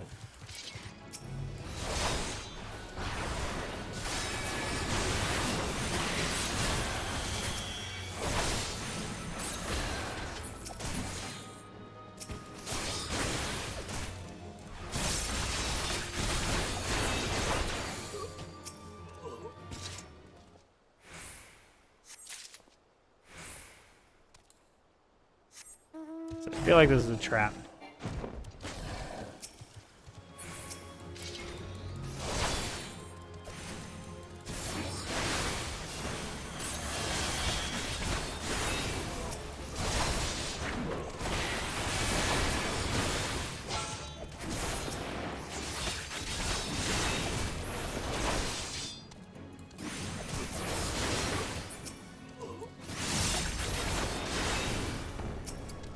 And there we go. The gallant armor. Pish posh, very gallant.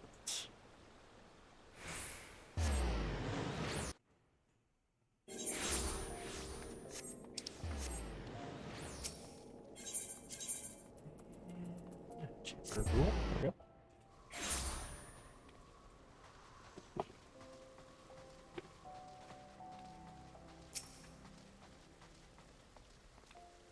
Good, the armor is yours. You have learned your lessons well and honored and honed your skills. You are now ready to face Sozgigil the traitor. Yes, the time has come. I have discovered his hiding place and made contact through emissaries. We are negotiating the return of Oathkeeper. Secrecy is crucial, as is preparation. We will leave only when you are ready. I really think this guy's innocent. We're gonna figure it out. I don't remember. Recovery of Oathkeeper will be first step in restoring honor of the Salted Sword. I have told Sozgigil that if he returns the sword, he will be given a fair trial.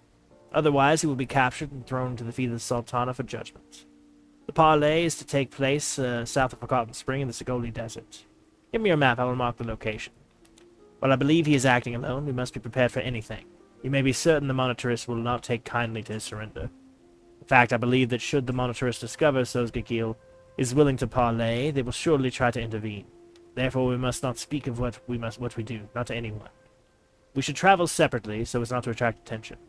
We shall meet again at the parley. The parley. It's a cool word, parley, honestly. It's very Limsa. Surprised it's happened so much in Old but very Limsa word. The parley. Sorry.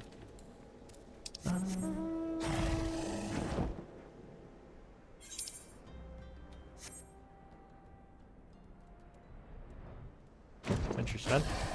Which means I can cancel this alarm so it doesn't beep at me in the middle of this instance.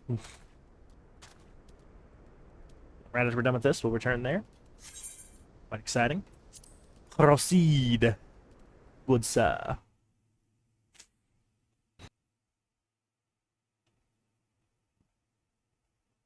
Surely that's not the sword. It's a very generic looking fucking sword.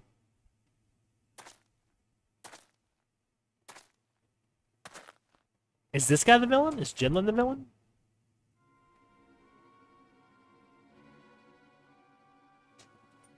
Jinlin might be the villain. So you dared to come. You are a brazen one, I'll grant you that. But did you really think I wouldn't find out? Come, confess. My eyes within the Swallow Sworn have told me that the truth.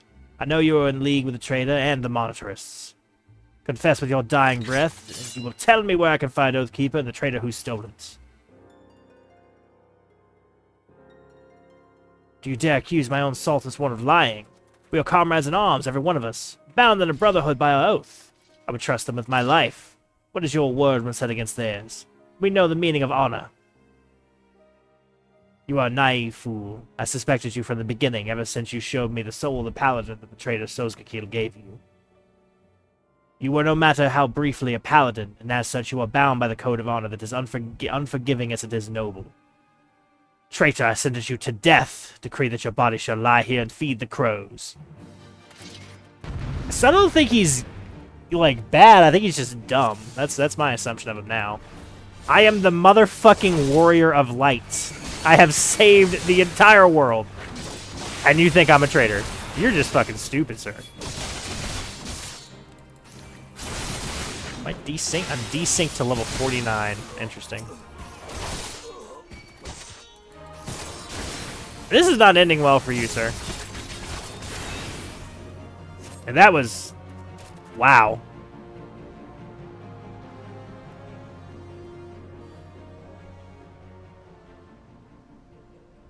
You cannot do this. I am the greatest swordsman. You're superior in every way.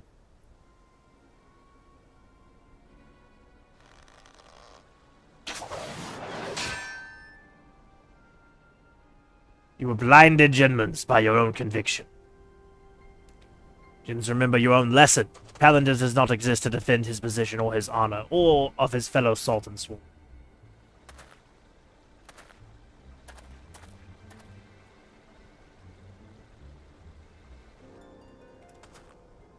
Those men were assassins in the service of Monitorists. The moment you outlived your usefulness, you were to be killed. You and this free paladin of yours. Liar! You are the agent. You betrayed us from the... You were always naive, Jinlins, too willing to trust your fellow man. It's one of your virtues, but you have a deplorable habit of turning your virtues into vices. Think! The information you uncovered, how did you come by it? Did it fall into your lap as if, oh, I don't know, someone was feeding it to you for their own purposes? You and the paladins under your command are the monitorist lapdogs. Jinlins, you've been led a merry dance, follow their lead at every step. Then you were never a traitor. You were innocent. I have wronged you.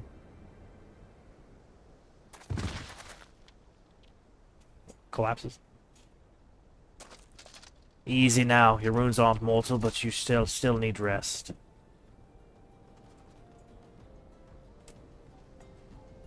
I'll take care of the captain. He's had worse, and we'll have him back on his feet soon enough. You become a fine warrior, and learned all there is to know about the way of the paladin.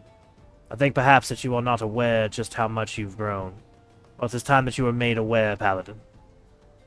When the captain's recovered, keep an eye out for him, will you? He needs someone like you to watch his back.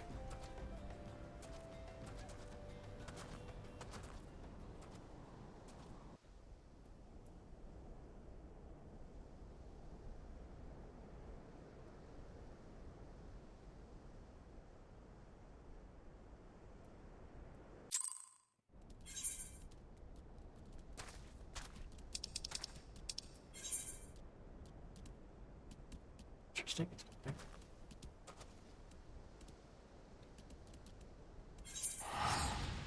Difficult to teleport to this one, apparently.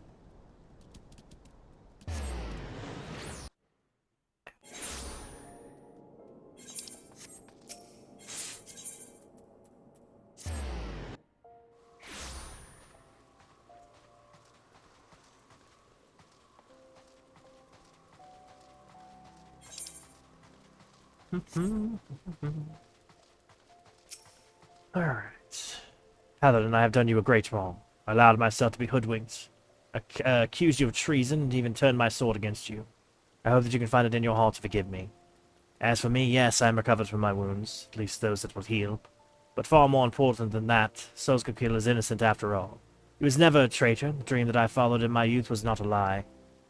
I remain captain of the elite, although a poor substitute for my predecessor. I am now working on a plan to strike back at the Monitress and restore the Salton Sworn to its former glory.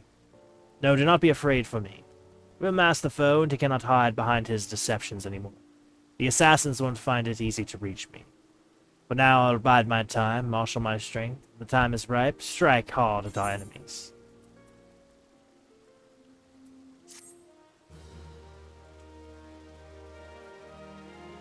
Alright, that's level 50 Paladin. We're making great time today, traveler. Cover. So cover is Sheltron for an ally. Oh, there's something else. Oh, yeah. Welcome, Paladin. I had hoped that you would see you before I left. You remained a true friend even after the wrongs I did you. I owe you my trust, so I will tell you everything I have learned. After our encounter in the hills, I spent some time in the care of Sozgakil. Recovering from my wounds as I convalesced, he gave me the true account of what happened the last few years in his solitary war against the Monitress. After he went into hiding, he tried to get word to me about what was happening, but I was surrounded by agents in the pay of the Monitress who kept me isolated in ignorance. They planted the lie that Sozgakil was a traitor and tricked me into tracking him down. I was their puppet, twitching obediently at the end of strings they pulled. But when I discovered that Death's embrace had been behind the demise of my brothers and sisters, they panicked. Especially when they found out I had shared the information with you. They set a trap for us, baited it with the promise of a parley with Sozgakil. Sozgakil was no traitor, as I should have known, but I allowed myself to be deceived by the whispers of mummers and flatterers. And no, that was not the way of it. It was not their lies that made me blind, but my desire, nay, obsession to restore our honor. For the Salton Sworn and all paladins who had bent the knee to a higher cause, honor is a means to an end, not the end itself. I lost sight of that, and in so doing, lost sight of my true duty. Sozgakil understood what was happening, and that is why he gave you the soul of the paladin. It was a remonstration, a message. Look how the adventurers live. He was telling me, where does their honor, their authority come from? I owe my position to the machinations of the Monitress. They calculated that a young captain, eager to prove his loyalty, bound by unquestioning fealty, would be all the easier to control. They were right. I am a sham and a fake, but the world does not know that. And even the illusion of power is a power of sorts. I can use it to fight back. I will tell my subordinates that I'm fleeing to Snowcloak and Quarthus. When the monitors hear of this, as they surely will, they will send assassins after me again. But when they show their hand, I will stand my ground and fight back. I realize you may wish to offer your assistance. However, I cannot in good conscience put you in harm's way anymore. You, too, have become a target of the Cabal's assassins. The odds will be against me, that much is certain. But Sozukil has taught me much, and if I am brave and vigilant, I know I can triumph. I am sorry you have been caught up in our own political struggles. But now, as a paladin, it is time you traveled your own path. Ah, yes, Sozukil wished to have a word with you as well. You will find him in central Thenlan. Allow me to mark the location on your map.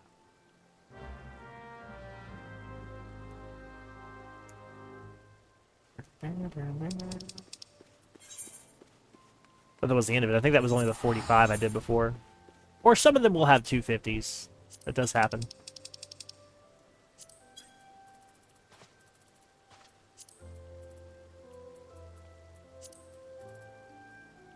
This one had 245s. That's what it was. Okay. Unusual, but does happen.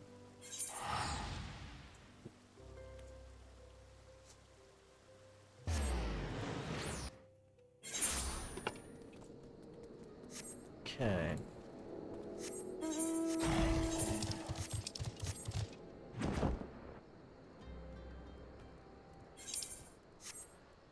Probably in the mines up here, yeah?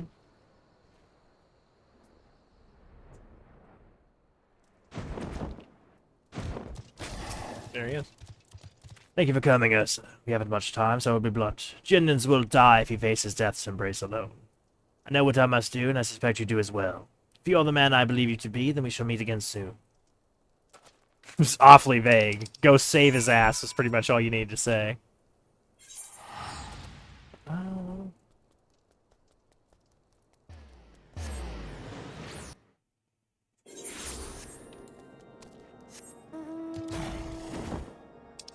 We'll say it is nice whenever I teleport around now to not have all the yellows clogging up all of my screen.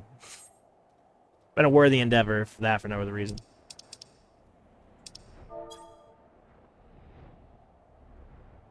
Where are we at the hunting log? Let's check on that progress as well. So I think, yeah, Paladin for sure we're done. Pugilist still needs some work. Marauder, Lancer. Bard's been at 50 for a while, so need to get that one taken care of. Yeah, I made some progress there. And again, this is mostly for cosmetics, but as soon as I have them all done, I can obviously take it off the bar because it's never going to be useful again. The hunting log is one of those things that, like, yeah, once you're done with it, you're pretty well and truly done with it. While we're over here, this triple triad match real quick. Might as well. Might as well, travelers. Why not? Partial to a quick little triple triad. Sure. What's your game here? All open, order. Oh, I hate order. I only have to beat them once, though.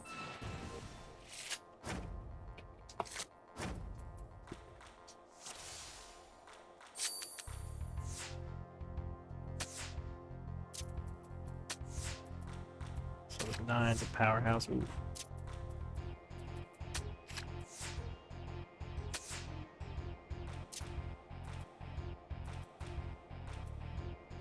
Next up is Leviathan. He's got a 7, so he'll certainly take this.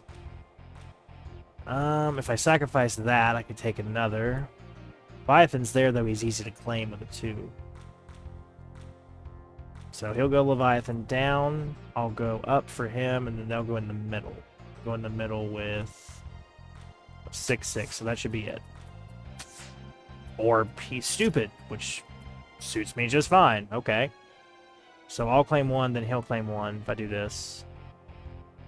Won't matter, that's all I can do. What I mean about order, it's pointless. So that was, I believe, with me going first. Let's see if he goes first. Okay, go first again. Okay, so Shiva has 8s on the sides and pretty much everywhere else. We'll open with here. Should take it from the bottom, yep. And he's going to go with a 9 down Can't capture it if I do this. Get defend, okay. 7-7, that reduces all of his control of this area. And 9-4 top, 6. Okay, Behemoth has an 8 on the side, so we need to cover our side. And that does it. Yeah, fuck you. Oh, well, that'll do it. And I have that one already, too. Okay, cool.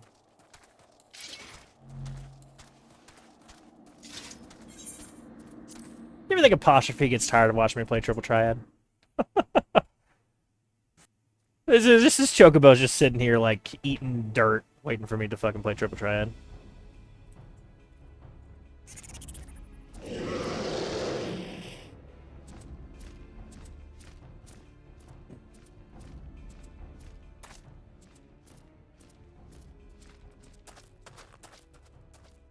You as well. I told you to go to ground. This isn't your fight. First goes Gil, now you. Are you both so eager to die?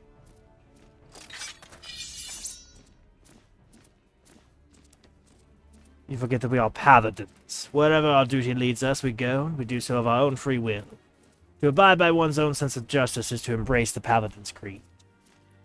Sworn or unsworn, we are paladins true, and only one true oath we swear is the one we swear to ourselves.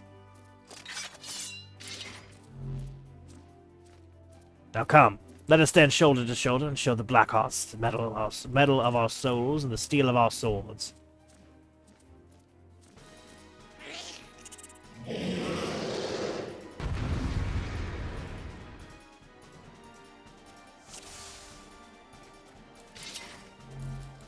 Yoger. I was just curious about that myself, gentlemen. Not sure what that's about, but interesting.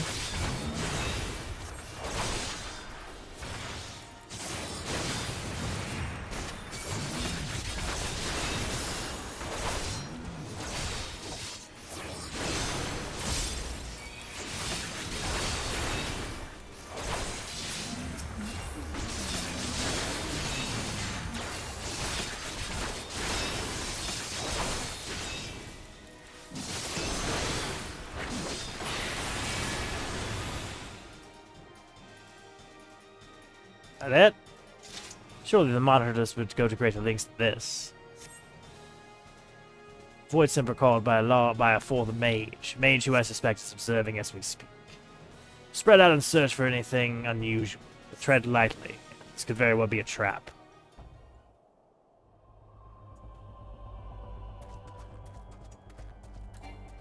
Oh.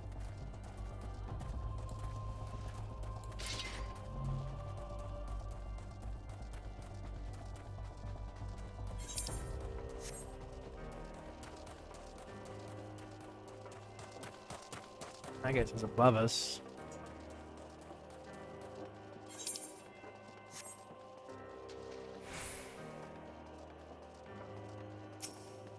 Glowing Grimoire.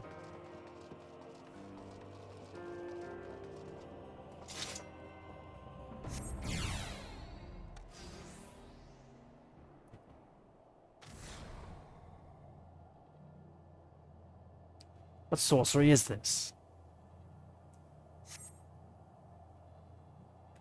Likely the work of our mage. It pulses with a queer light.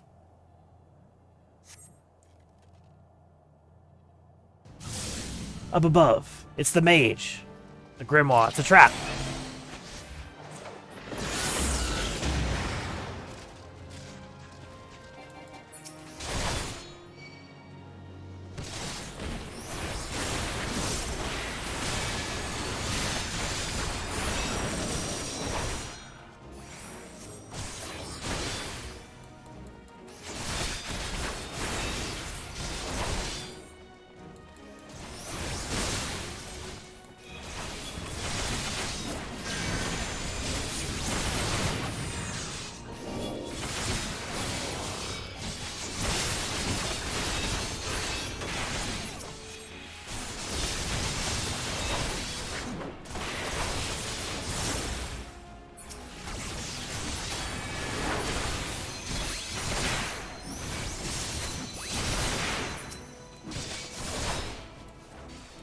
I don't know enough more than you can chew here. This is not going well for you at all.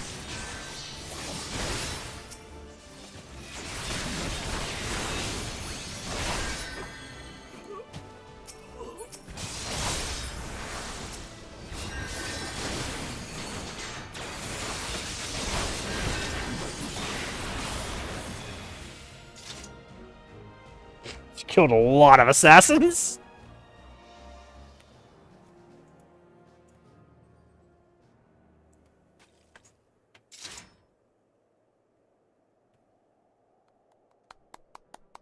Fucking claps.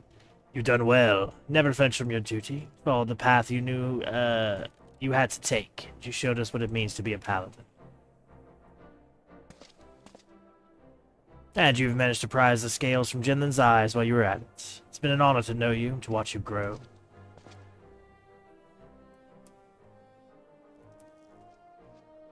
In any case, today's battle should blunt the Monitor's dagger, at least for a while. They'll think twice before sending assassins after Sultan Sworn again. I trust you will see to this mess, Jinlins? Yes, sir. I mean, Captain. Please, sir, return to the capital. Take up your command again. The burden is too much for the likes of me. The Monitorists may have stolen Oathkeeper, but also not forged in steel. They are sworn in the heart. You never betrayed your oaths, Jinlin, and as far as your leadership, well, ask this paladin if he learned anything from you. No, actually, he sucks. I'm joking, he's alright.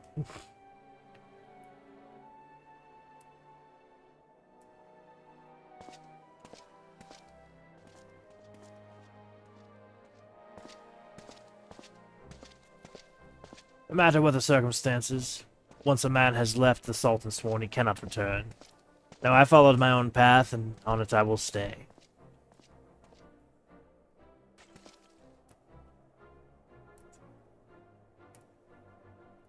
I have followed you since the day I vowed to join the ranks of the Sultan Sworn. Has the time come for me to stop following and begin to lead?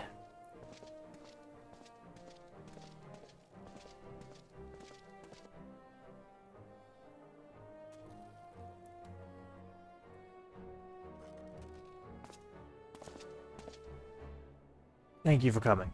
Once again, if you have placed me in your debts. See me in the city when you return, I'll have something for you.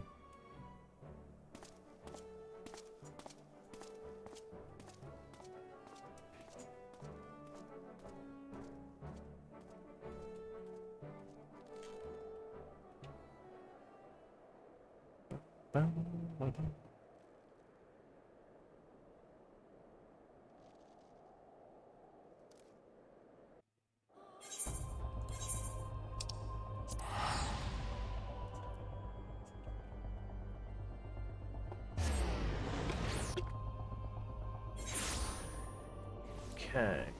Oh. Brief little pop in the Sapphire Avenue Exchange.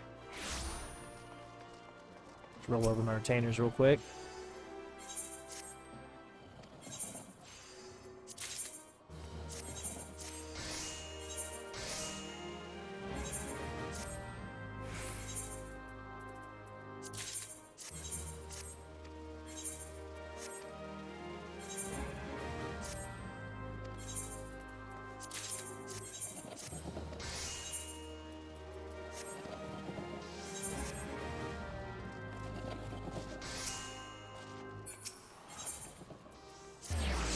Rule.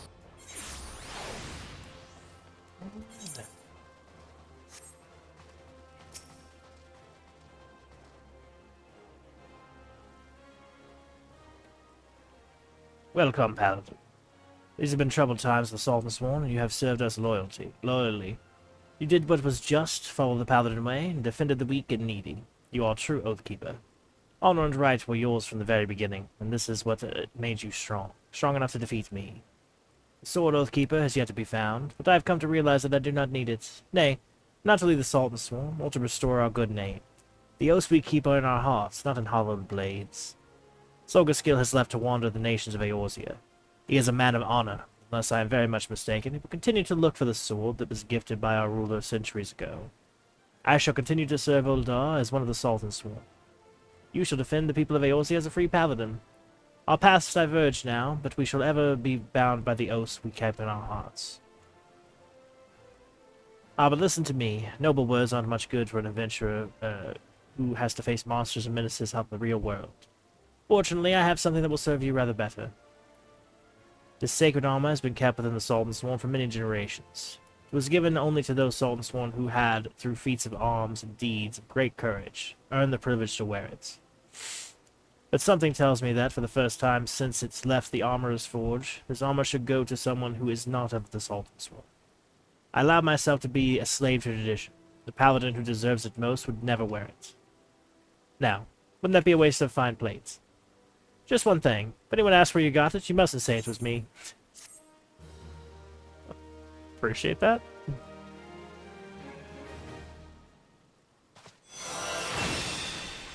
Hallowed Ground. So, the standard thing. Hallowed Ground is probably the most overpowered game in the most empowered move in the entire game. How is that? Of healing?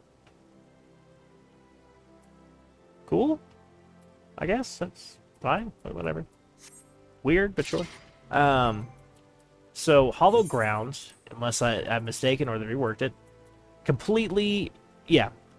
You are impervious to most attacks for 10 seconds. It's a massive cooldown.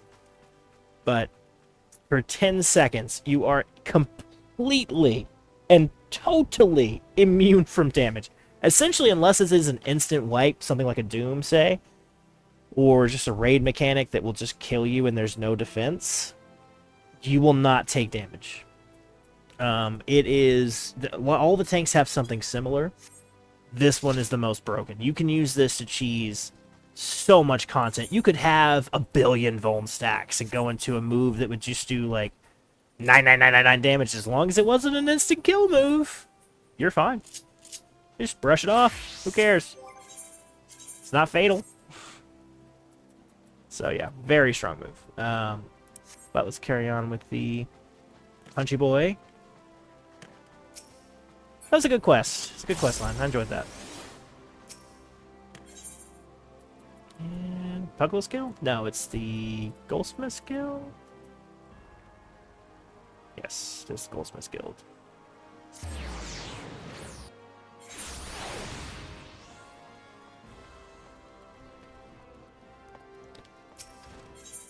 Okay, Punchy Boy.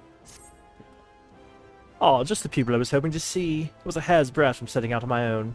To look at you. Yes, I dare say you appear to have been going in brawn at the experience of brain.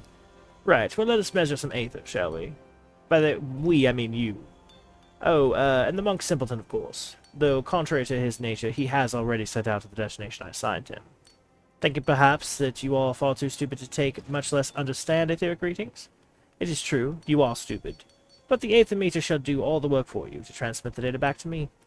As souls more suited to action, the monk Simpleton and yourself need only carry the device on your person, set about beating on things as you always do. It shall capture data as you trudge about hither and yon. Aether is not only the source of all magics, but also the font of all life. Yet despite its ubiquity, it remains imperceptible. When a living thing dies, the aether comprising its life is released. When this discharge takes place, a portion of the aether remains, lingering in the physical world. No doubt you have babble etherical crystallizations, babble physical manifestations, apparitions of the deceased, luminescent glow, known as the ethereal threshold. In short, the more violent and dramatic the loss of life, the greater the amount of aether left behind. Either it is in perceptible form or in crystallization, and where are most lives lost in this manner? Cemeteries. No, false, you idiot. Battlefields. Do you not see? With etheric readings of these locations, we can discern the scale and more of the battles that took place there. And for those fools who believe that the monkhood keeps chakra and spiritual energies and whatnot, if I were to allow that to truly exist, I would be inclined to say that they're one and the same as aether itself. The aether churning around these ancient battle sites come to naturally settle in the surrounding life, both plant and animal, though more so in the latter. It accumulates within them. Felling the beast that releases that aether causes a surge that resonates within the aether within you, causing it to expand. The so-called opening of chakra, by this, the very power of life itself within you grows. A watered-down explanation, but adequate for one of your mental prowess, I believe. My known wife never had the patience for such things either, nor my passion. She cursed me in my work, took our children, returned to Alamigo. Imagine that. But now is not the time for that tale. The area I am placing you in charge of is Bloodshore, east on the nose here. Place the aether meter in the appropriate location. After a spell, retrieve it and bring it back to me.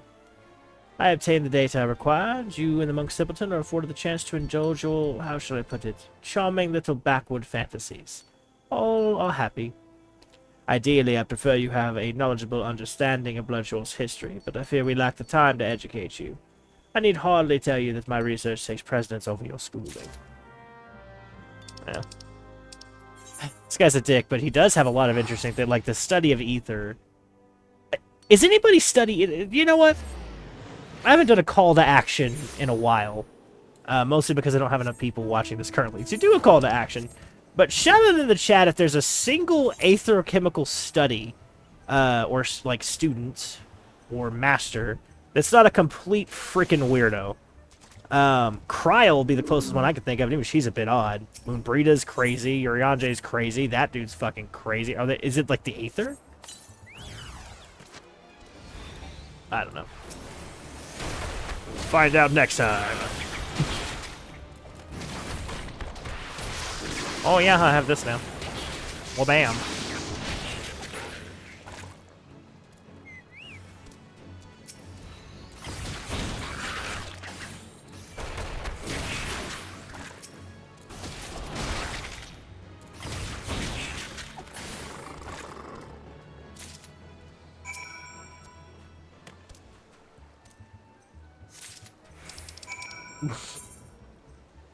That was an easy. There's a lot of talking, but pretty easy when we got actually to the thing.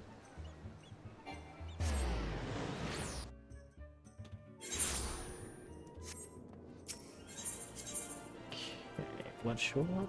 For those of you who've been paying attention, by the way, we almost have enough gil now to pay off the remaining 1 million gil that I owe my wife.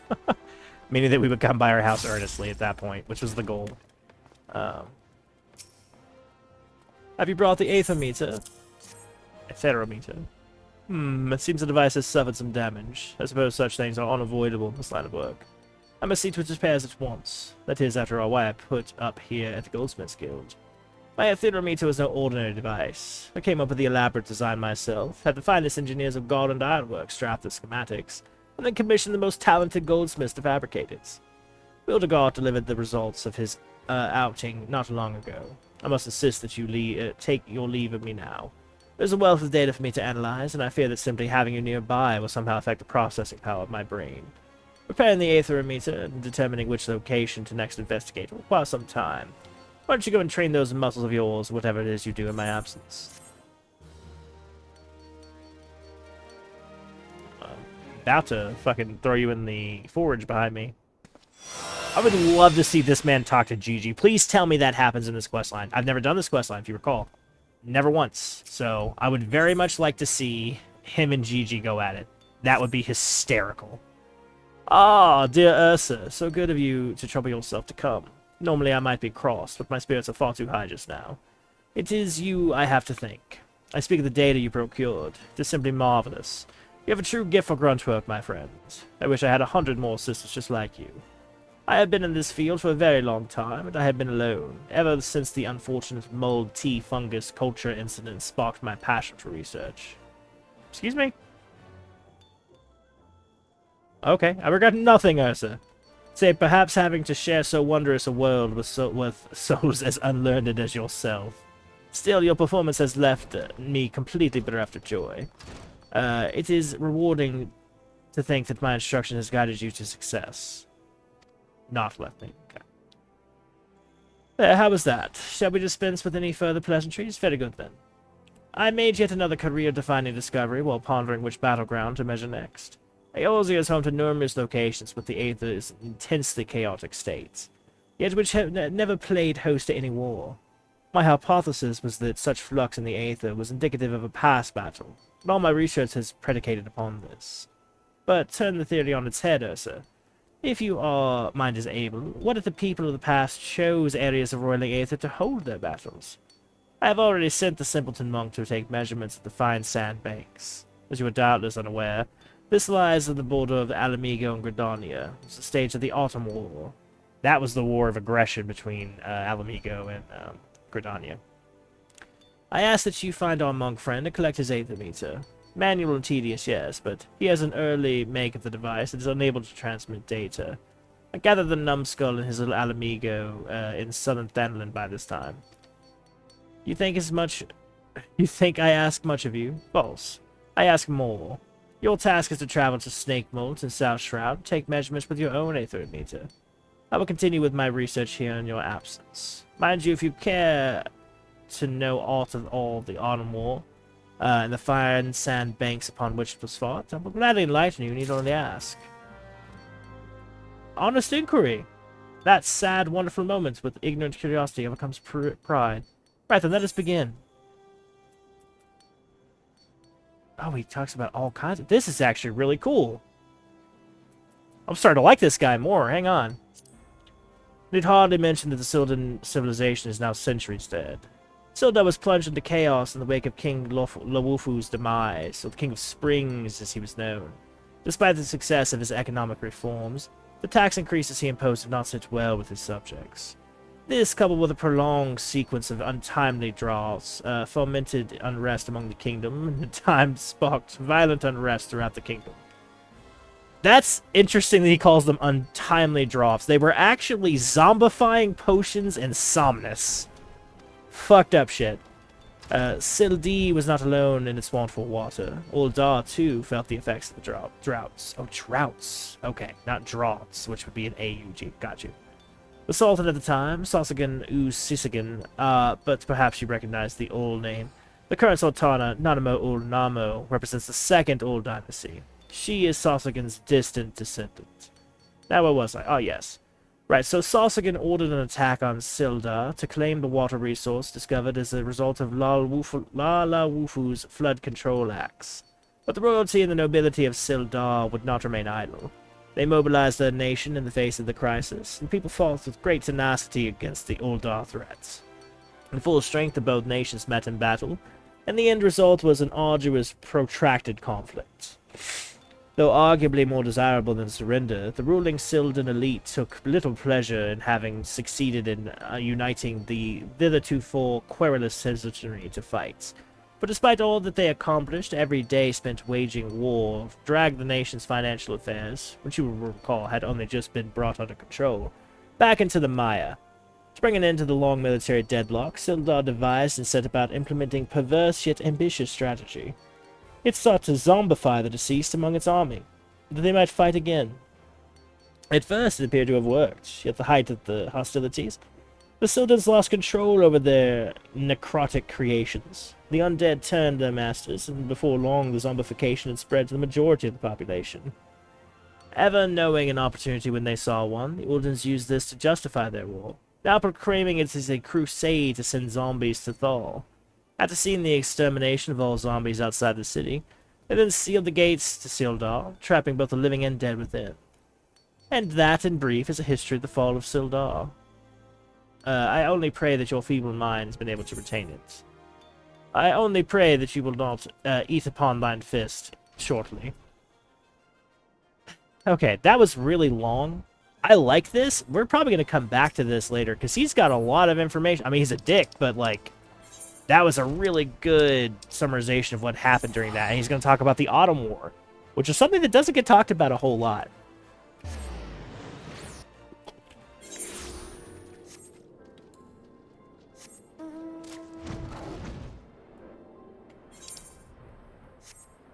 Oh, wow, it's right here.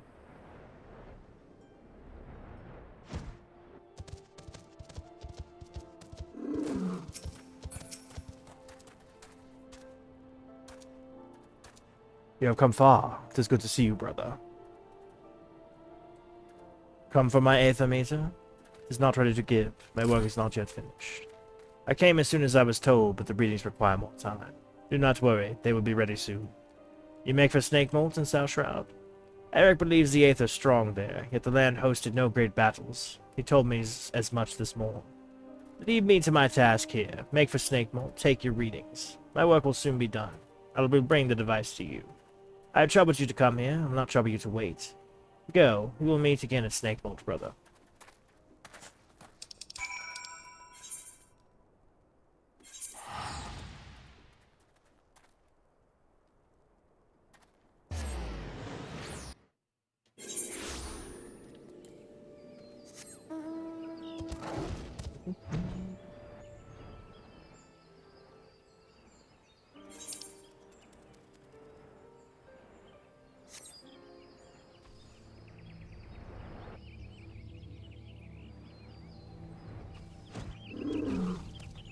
Pastry still good. Pastry still good.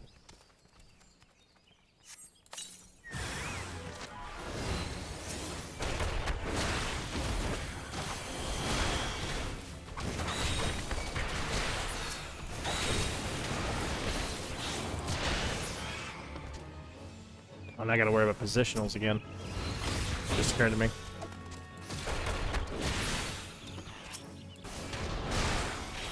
Or not. They just do this, I suppose.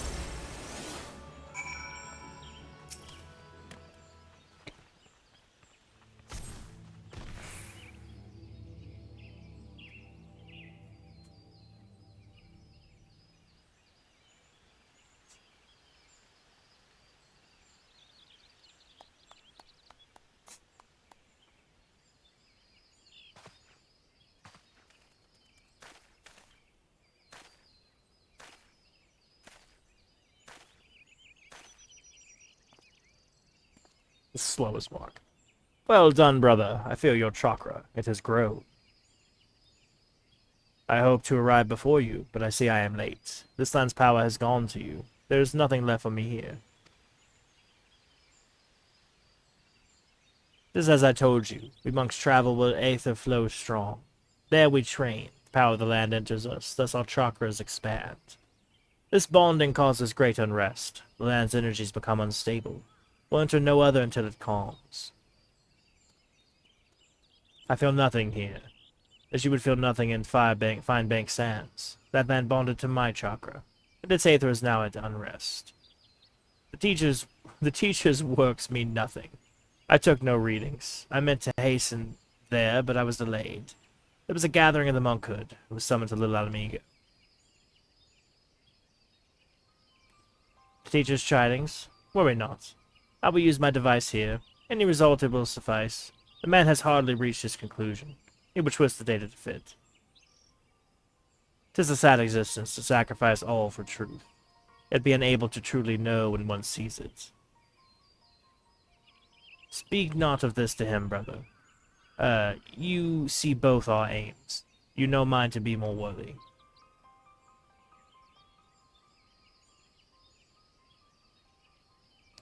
I tell you this, you and I are alone.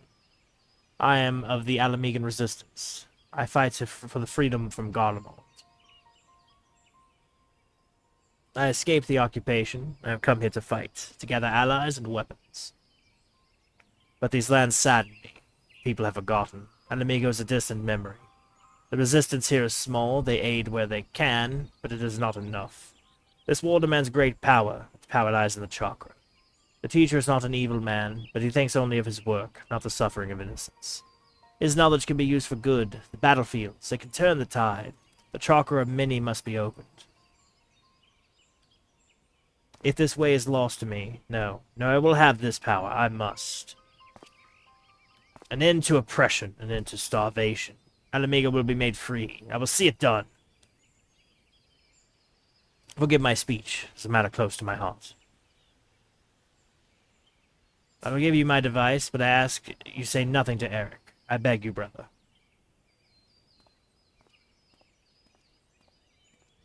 I don't super love lying to him. I mean, he is our booger.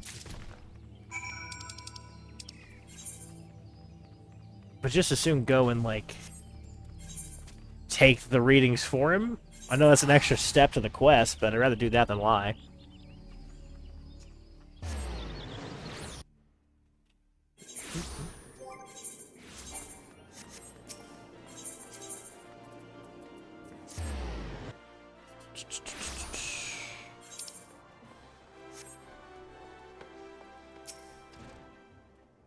trust you every time with both my aether meters.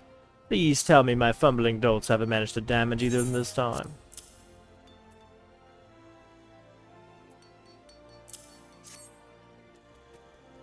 All looks to be in order. These readings from your device, they look promising. Very promising indeed. I dare say this data may yield revolutionary results. Chakra opened a bit more, did it? Yes, well, aether is a most mysterious and wonderful thing.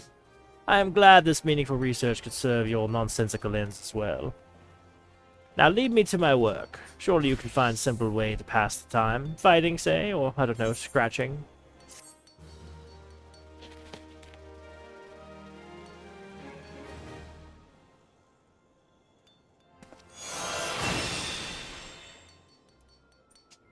So that is the AoE spender for this. So, same thing, just the AoE version. Ah, yes, that'll be a useful one. Okay, speaking of AoE. You two played me for a fool. The data the simpleton monk brought me was absolutely astounding, groundbreaking, revolutionary. Yet I remained objective in my analysis, as a scholar must. Poring over the data, I finally arrived at a disheartening conclusion. The two of you took measurements of the same area. The values were near identical, equivalencies mocking me as I struggled to reconcile them. I could neither sleep nor eat lest I waste time not drawing nearer the truth. And for what, tell me? What is it the two of you were doing in the field? Okay, this gentleman never kisses towels, alright. Bah, not this bloody chakra nonsense again. How many times must I tell you? It is naught but imperceptible aether. Call it what it is. I do not... to think that I have a mind to put your names under mine when my hypothesis was published. This life force, this spiritual entity, this god-forsaken eternal soul essence, I care not what primitive nomenclature those backwards monks wish to assign it. It is aether, plain and simple. They claim they are able to manipulate and amplify it through discipline and opening of these so-called chakras. False. This is nothing more than the ethereal regulation of organisms. A basic and natural concept, in an attempt to explain that which science does not yet fully understand. The monks have erected an institution of control. Their preachings are unassailable by design, for none can disprove the existence of the unknowable. The promised power in return for abjection of servitude. Control and power indeed, only that of a man. It is the very essence of a religion, and should be treated with contempt, as all religions should. Aether resides in all living things, so does natural mechanisms with the capacity to regulate it. This is simply life, not some magical supernatural endowments. I concede, of course, that the heightened mental faculties of man allow for the potential to gain conscious control over these mechanisms. Indeed, it would appear that you have, the simpleton monk, have already achieved that end. This indiscretion and impertinence of youth, I suppose I can be forgiven once. In my youth, I was not the model of perfection you see before you. I, too, made what some might call mistakes. Not myself, but some. In our talks together, the simpleton monk often spoke of the seventh chakra. Its awakening is thought to be the highest achievement among the monkhood. I make a habit to know the tenets of my intellectual enemies. It was the flow of aether within the two of you which betrayed your falsehood. The whispering of your chakra, as I'm sure you monks would rush to call it. But serendipity most often visits the industrious. Just so, it is precisely these ethereal whispers that prove to be most intriguing. The waves of these sounds resonated perfectly with the aether of the battleground. I can see by your vapid expression that you have missed my point. Allow me to spell it out. It follows that if one were to visit a battlefield with a certain ethereal wave amplitude and frequency, it resonates with one's own aether. This is the phenomenon responsible for the initial opening of your own chakra. Cannot believe I am being reduced to speaking in these terms. It stands to reason that for any ethereal wave, there may be a location to resonate with it. Think of the implications, Ursa. If the seventh chakra that monks speak of truly exists, then so, too, must an ultimate background to bond with it. The concentration of aether in such a place would be unlike anything ever recorded. I forgive your past treachery. Guide me as it did to this great discovery. That, and I need you to do more work for me. Here, take this new aethermeter. Make for Lark's Call and East Shroud. My research indicates it is a very promising tract indeed. Set up the aethermeter as you have the others in the past, and then kill whatever you must to obtain a strong reading. Slaying beasts there will release the aether of the land they are steeped in, but it may resonate with your own. I suppose in the primitive terms of the monkhood, that would translate to expansion of your chakra. Oh, and you'll not be crossing paths with the simpleton monk this time. I will be sending him to take readings at East End. No intention of allowing you to conspire to impede my research again. If you care to know more about the events that have transpired at Lark's Call, I suggest you pay a visit to your local library. East End, on the other hand, is a fascinating subject of which I never tire of speaking. Ask me about it any time your curiosity ever gets the better of you.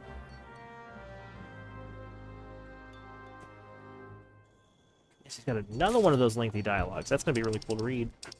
I'll make a special video of just talking to him, which, I'm not going to lie, honestly, this is very much improving my affection for the monk class. Just this. Like, he's got a lot of knowledge. It's super cool. He's a jackass, but he's got a lot of knowledge. Makes me like him a lot more, I'm not gonna lie. Why is Dragon Kick here? Oh, because that's on Dragon Kick. Okay, that would be a good reason. So I set up my hotbar just kind of guessing what things were going to be. Not really sure yet if I'm going to keep it that way, but...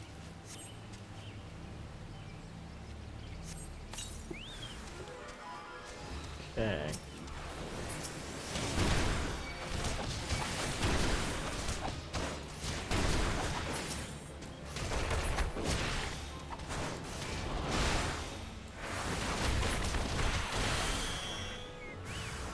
Punchy boy, punchy boy.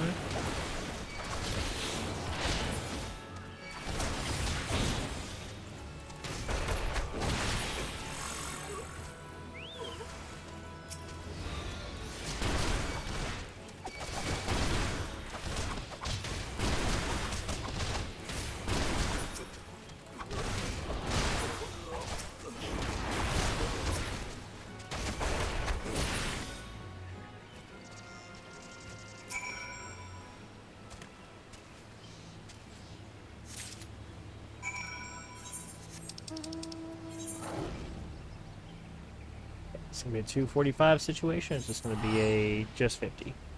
I'm going to guess it's going to be a 245 situation.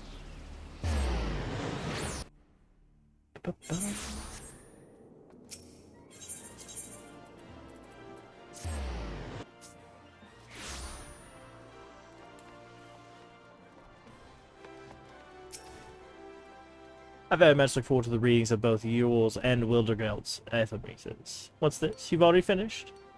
What are you standing there talking for? Come, come, give me the aethermeter.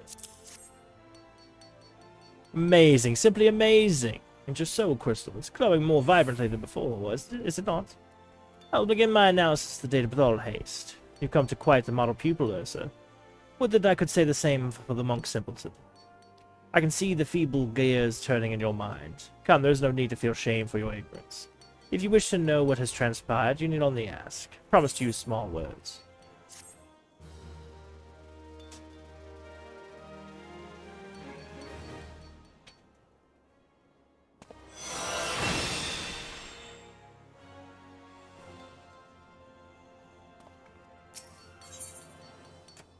Good vibrations. The simpleton monk asked that I send you his way should I see you. He waits for you at Little Amigo in southern Themba. Surely you see Wildergalt for the danger he is. He is the most dangerous type of man, one blinded by revolution and revenge. I do wish you'd tell him yourself that people should live for the future rather than the past. You thought I did not know he was of Alamigan resistance? How saddening that it is that on rare occasion you do trouble yourself to think. You are wrong. Of course I know. What manner of imbecile do you take me for? No doubt Wildergelt thinks me the idiot. False. These two eyes see far more than you I know. I, too, am an Alamigan, for the love of my homeland every bit as much as he. Go now. Hurry to Little Alamigo. I will keep you no longer. No doubt Wildergalt is already awaiting your arrival.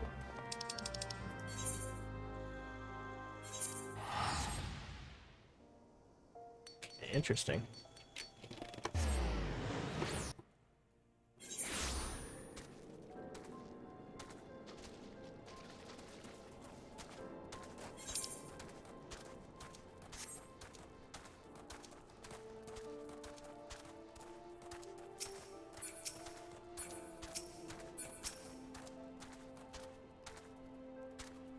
You spoke to Eric. Do not lie to me, brother. You told him who I am and what I seek to do.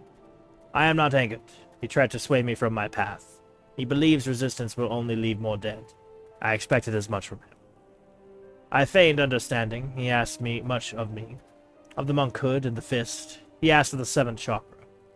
My answers excited him. He said they would advance his studies. I too learned from him. I am near the seventh chakra now. Soon the resistance will rise. You too will see, very soon. Others do not understand. Alamigo tried to protect them. We were the shield of the realm. We bled to fend off Garland. None will here know our suffering. None here can imagine it. The lives we led after the fall, after the shield was sundered. I have traveled far and wide. I have met many souls, but none are as you. You have a gift. Yours is great strength. Unite it to ours, brother. Help us reclaim our home. Your efforts will be rewarded. Look upon my garments. This is the war garb of the monkhood. It attunes to the wearer's chakra, enables it to realize its fullest potential. The cloth is imbued with the power of Rolgar. Only monks of his fist may don it. Only those who have overcome many trials. I will tell you how it can be yours, fear not. I require you to speak no vows. I ask only that you fight with us. Give yourself to our cause. You long for adventure, I understand, but such longings can wait. This cannot. See Alamigo freed, then enjoy your own freedoms. What say you, brother? You have the heart of a true monk. You are different from the others in this realm. Hear this. A set of war garb was stolen. Fist has tracked the bandits. We know where 3 of the relics are. Here in southern Thanlin, the Sepulchre, the Circle of the Tempered, and in northern Thanlin, the abandoned Amulja Mithril. Your soul crystal will react with relics. Draw near them and they will glow. By this power, you can find them. The Fist's honor has been trampled upon. Make the heretics you find pay for their sins. Eric has sold his soul to this land, but he is a knowledgeable man. He knows more than I of the monkhood and of the Fist. Speak with him if you would know more of our way. The man revels in hearing himself speak. I await the day we fight side by side, brother. Go now and go well.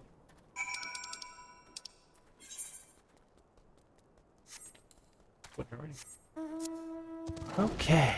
This turned out to be quite a long quest. We might not have time to do the Arcanist, because I know that's going to take a while. Because that one's quite lengthy. That's disappointing, but understandable. It puts us in a better position anyway. That'll finish up Ul'dah, and then we'll go into doing... Hopefully we can do all the 30s for the other jobs, like back-to-back. That'd be nice anyway.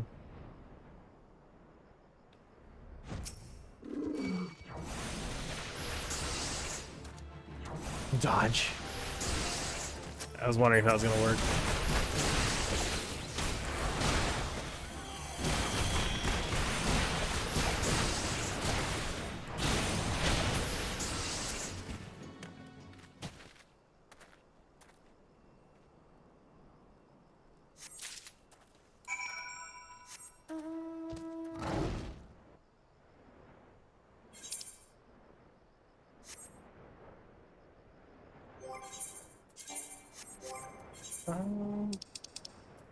There you go. Whoa, that's way worse than this random dungeon gloves. So it's worse defense. It's worse in every way. There's no reason to ever put this on. That's hilarious. It's random dungeon gloves. Alright, let's see here.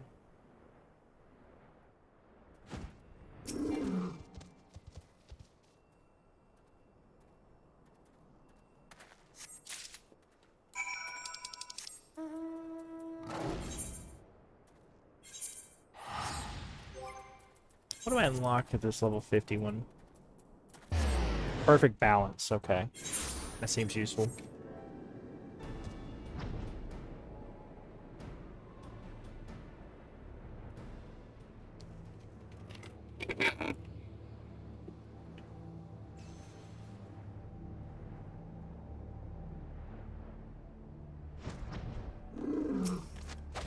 Didn't mean to do that.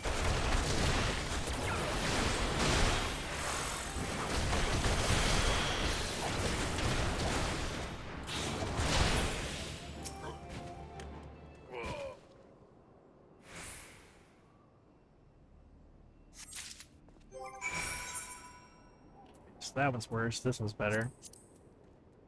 And that one's worse, yeah. Again, random boots. Just... it's so random, these boots. I guess the critical hit's probably better for my class. But I'll just wait till I get the 50 coffer and just do that.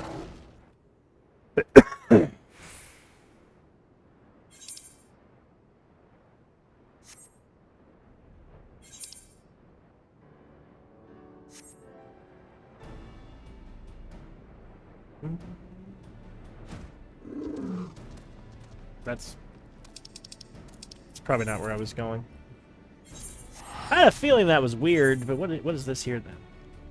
Ah, the ultimate ballad.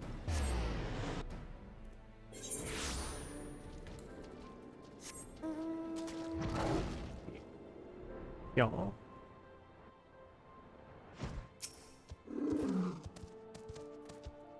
You have returned. Those two relics are yours. Now the fist has located the fourth.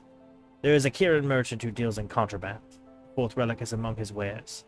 Hurry to Lower Lenosia. Find this Kirin. Take back that which is yours by right.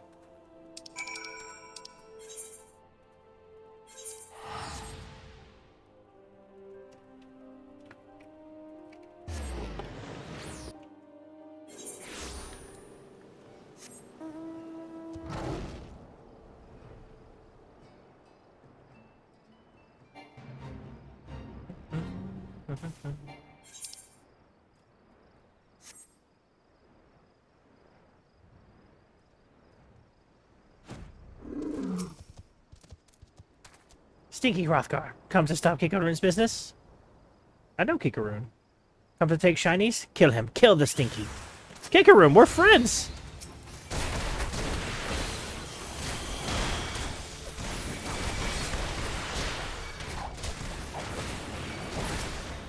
Damn. Talk to a merchant on the side of the road and all of a sudden just fucking fight to the death. What the fuck?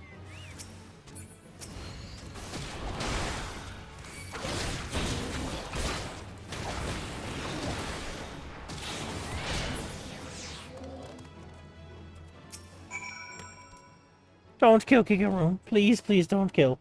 Take back Monk Circle. Take and spare. This wasn't a robbery.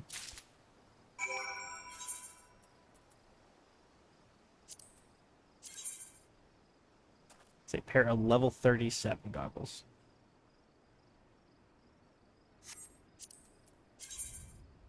Guess I can wear that one.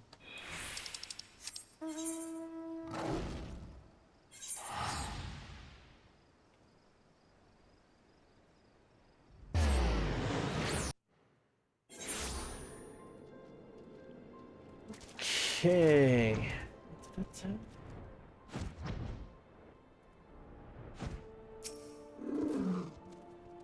The fourth relic is now yours. You have done well, brother. But know this. There is another relic, a fifth and final piece. It will be yours, a gift from brother to brother. Given on the day Alamigo stands free once more. That day is near. Eric sent word not long ago. He claims his revolution has begun as well. He has made a grand discovery and is now setting it to paper. I look forward to his work. With it, we will know all we must. The day he finishes will be the day Alamigo is reborn. Return to him now, brother. Ask for yourself when the day will be. May Ralgo watch over you.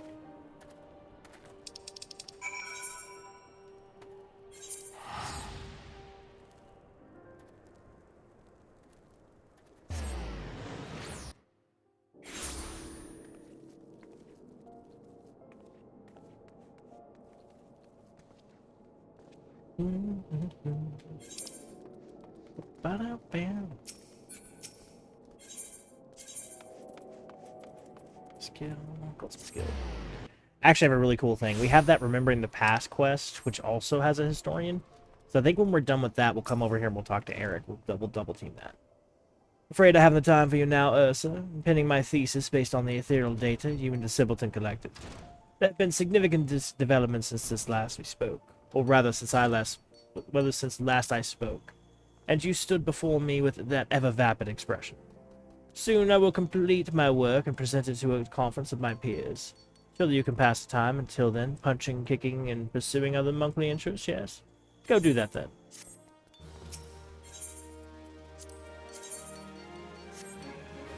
Still worse. Random shirt from the dungeon. Very funny. Okay. My theory was correct. Correct, I tell you. This will be the greatest academic breakthrough of my lifetime, perhaps of all lifetimes. I shall spare you the details of my experiments, as you will not like to comprehend their significance anyway, and proceed directly to the all-important conclusion. The announcement of my theory before a council of my peers was met with thunderous applause. And to think I owe it all to a vacant-eyed adventurer and a simpleton monk. Both you and the Pugilist Guild that sent you all due a debt of gratitude. Speaking of the monk, where in Eorzea has the similar oath wandered off to? I took note of his attendance among the spectators at the conference, but he has yet to present himself and offer his congratulations. What have I done, Ursa? I fear the words I offered may have driven Wildegoth to attempt the insane. I analyzed the ethereal ways of your bodies, second by second, was able to isolate and identify those of the final ethereal regulation mechanism. The so-called 7 chakra. From that, I was able to find the land which was most likely to resonate with those ways, Silvertear Falls. I went to the site myself to investigate. It was there that I made my great discovery, the greatest discovery of the century. It occurs to me that you shall never accomplish such a feat of mind, Ursa. I find myself pitying you, but I digress. Do not see what I have done, Ursa. I told him precisely where he must go to unlock the 7 chakra. He has given his life to fight and reclaim Alamigo from the Empire. More than anything, he desires the power to achieve that end, the power to combat the might of Garlemald. Any fool can see that. Almost any fool can see that he imagines the 7 chakra to be that power. Yet battling the Empire on such terms will only result in another tragedy like what befell Alamigo. I pray you do not mean to follow in his fool's crusade. He has gone to Silvertear Falls and Mordona, I am certain of it. You must go, Ursa. You must stop him. My words will not sway him, just as they could not sway my son. Perhaps yours will. Hang on, can we ask about his son? I was curious if I could ask about his son. We might learn more about his son. That's interesting. So I like the way this has a tail. It's probably not intentional in the design, but it worked out. Okay.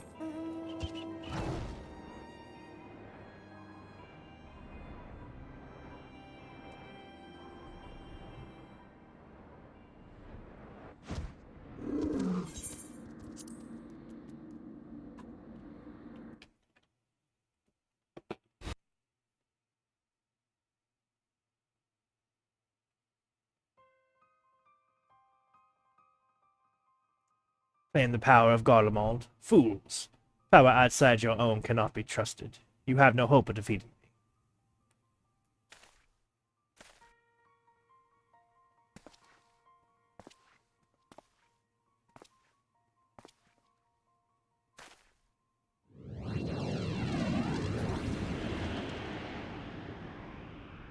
The 7 chakra swells within me. Soon it will open. When it does, the Empire will burn. The power of Magitech, the power of Garlemald. They are nothing. Alamigo fell to these.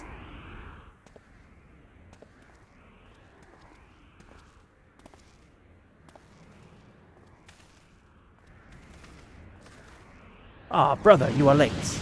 But perhaps that is best. I have just attended our Garlean guests. I wanted us to be alone.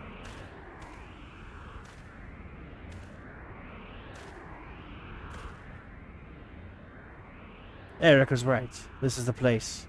You have come. Chakra beats as drums. Do you not feel it, brother? Living in constant fear of death, struggling to stay warm enough to sleep, eating crumbs to fight hunger. Garlemald took everything from Alamigo. They left us nothing, not even our pride. Look to the craven creature. He is proof of the truth I speak. I will reclaim it, all of it. but I need power to do so. That power rests in the 7th chakra. I made you promise. I have not forgotten.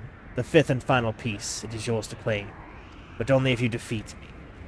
I told you when we first met, we monks seek sacred ground. There we train. That is how chakras are opened. The teacher told me himself this is where the 7th chakra opens. This is my sacred battleground. The ground of battle between you and me. Your strength has peaked. Through it, mine will grow. Do not despair. Your death will have purpose. It will be for Alamiga. Rejoice, brother. You shall die a martyr.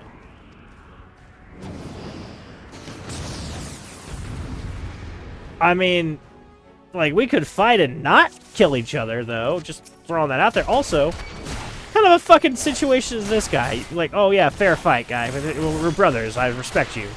Let me bring 6 of my friends. The fuck is that shit? Could almost forgive the fight to the death nonsense, but what is this? Fuck, he's no better than Xenos.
Yeah, I tell you, if this was your, like, fucking...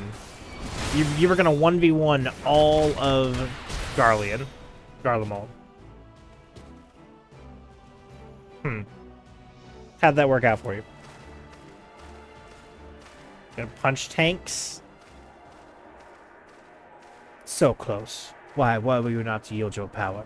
For the greater good.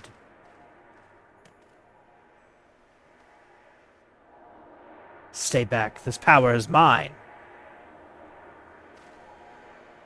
The others of Eorzea ignore our suffering. Why should I care for their lives? Why should I care for yours?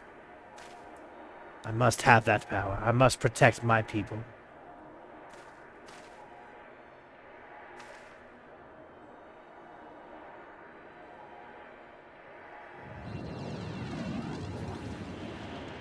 Ursa, that power.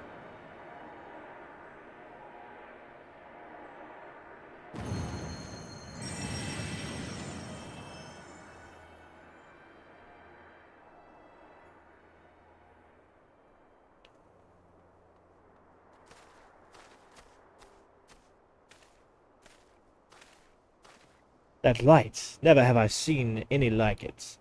Is that the opening of the 7th chakra? Fascinating. Simply fascinating.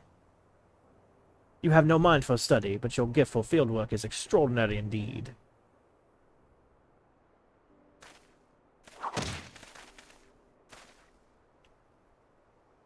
Why? What the fuck? Why did you strike me? I was not expecting that. Silence, you bloody fool, you oaf, you idiots. I would strike you 1,000 times more if it did not pain my hand so. Next time I shall bring a stick. Bugger opening your infernal chakra and open your bloody ears for once. Sid Garland of the Ironworks that bear his name once wrote that these Silvertear Falls lie at the center of our world. Our world is round, and we live on its surface. Even you should see, then, that he did not speak of a center in the physical sense. I am no astrologian, nor biologist, but I have studied enough of the various sciences to say this. The vital energy of Heidelin, that which is called Aether, is one and the same as the life force in which you monks believe. As the center of our world, these Silvertail Falls are connected to what you call chakra in an inexplicably profound way. We all share the same existence. We are neither separate nor distinct from the world. Our energy and its energies are one. At times, that energy may wreak havoc and destruction, but it plays a far grander and more significant role. To bring forth life, as part of this world, you must endeavor to do the same. You sought only to gain power by force, and that you are no different than the very guardians you seek to destroy. Is this what you truly wish to be? You speak pretty words, but would you speak them to our people, to every soul who has suffered? To children with empty bellies, to wives made widows, or worse? I would, to every last soul among them. Even if they fail to grasp that meaning, as you do now, I would, and I will speak those words until they are understood. Long have I studied the history of this realm's wars. If there is aught I have learned, it is there is no future for Eorzea should her people struggle and vie for power without considering the consequences of their doing so. With great power comes great responsibility. What, Spider-Man? To seize the former and deny the latter is to beget despair. The duty we owe to one another, and to this world as part of it, is to use what power we possess to deliver a future full of life, not death. Can you truly not see the right in this?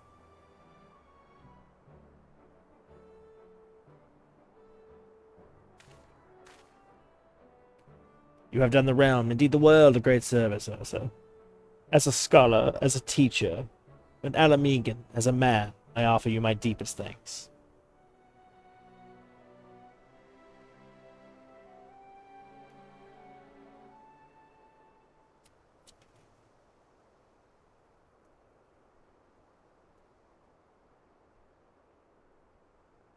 I still can't believe he's going to kill me.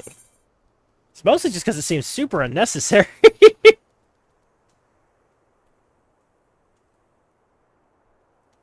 Not long ago, I spoke with a man, an Alamegan.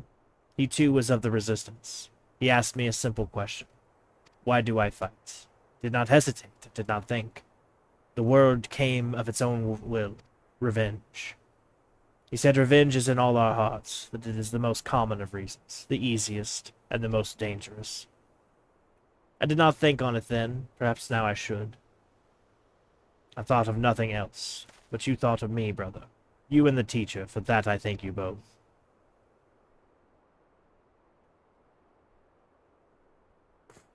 I made a promise. I will keep it.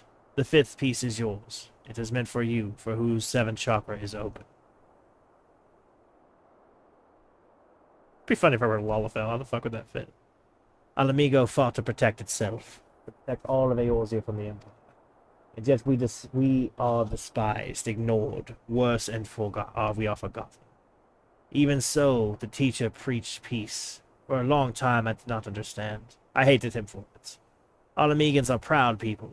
This pride is strong in me, and in the teacher, as it was in his son. He fought in the Resistance, yet it cost him his life. He too cursed his father for being a coward. I wish I could speak to him. Wish I could tell him, this is not so. Farewell, brother. May Rhalgr watch over you.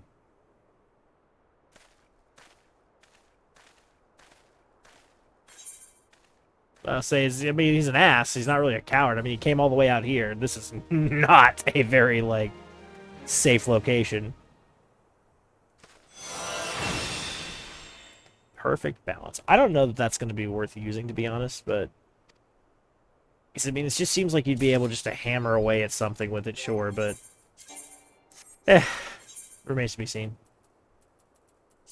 I enjoyed the questline for this a lot more than I thought I would. A lot of context for, obviously, Stormblood. Checks out. This has been pretty good. Temple. Okay. Alright, this is the better stuff, yeah? The 90s? Yep. Okay, we are now very yellow. Bunch of boys. Alright, so that has been Monk. Give me just a moment, travelers. Let's return back to Ganya, and I will be right back.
Okay, travelers, so what have we done today? This is going to end the stream. I was debating going on a little bit longer. Called my wife, saw she was on her way home, and she is almost home. So what is the plan for next stream? We still have a lot to do. We have a potential we could bonus stream this weekend. Should we decide to do so, it'll be taking care of these 3. They're all at level 30 now, and then taking care of some of these bonus dungeons along the way. So, to give you a brief rundown, let's check quick. Marauder 32, Rogue 31, and Arcanist 33. So we are pretty close to getting everything up to level 50, job quests all done. I didn't think I'd be able to do that before we left the patch content. It's actually going at this pace, which is quite comfortable. It's been very easy. Another thing we still need to do, we need to do these 7, not including Goldsmith, these 7, whatchamacallits, class quests, all the way to 50. So, that's something we'll have to do as well. But, for the time being, I have been Ursa, the Literary Bear, and I hope to see you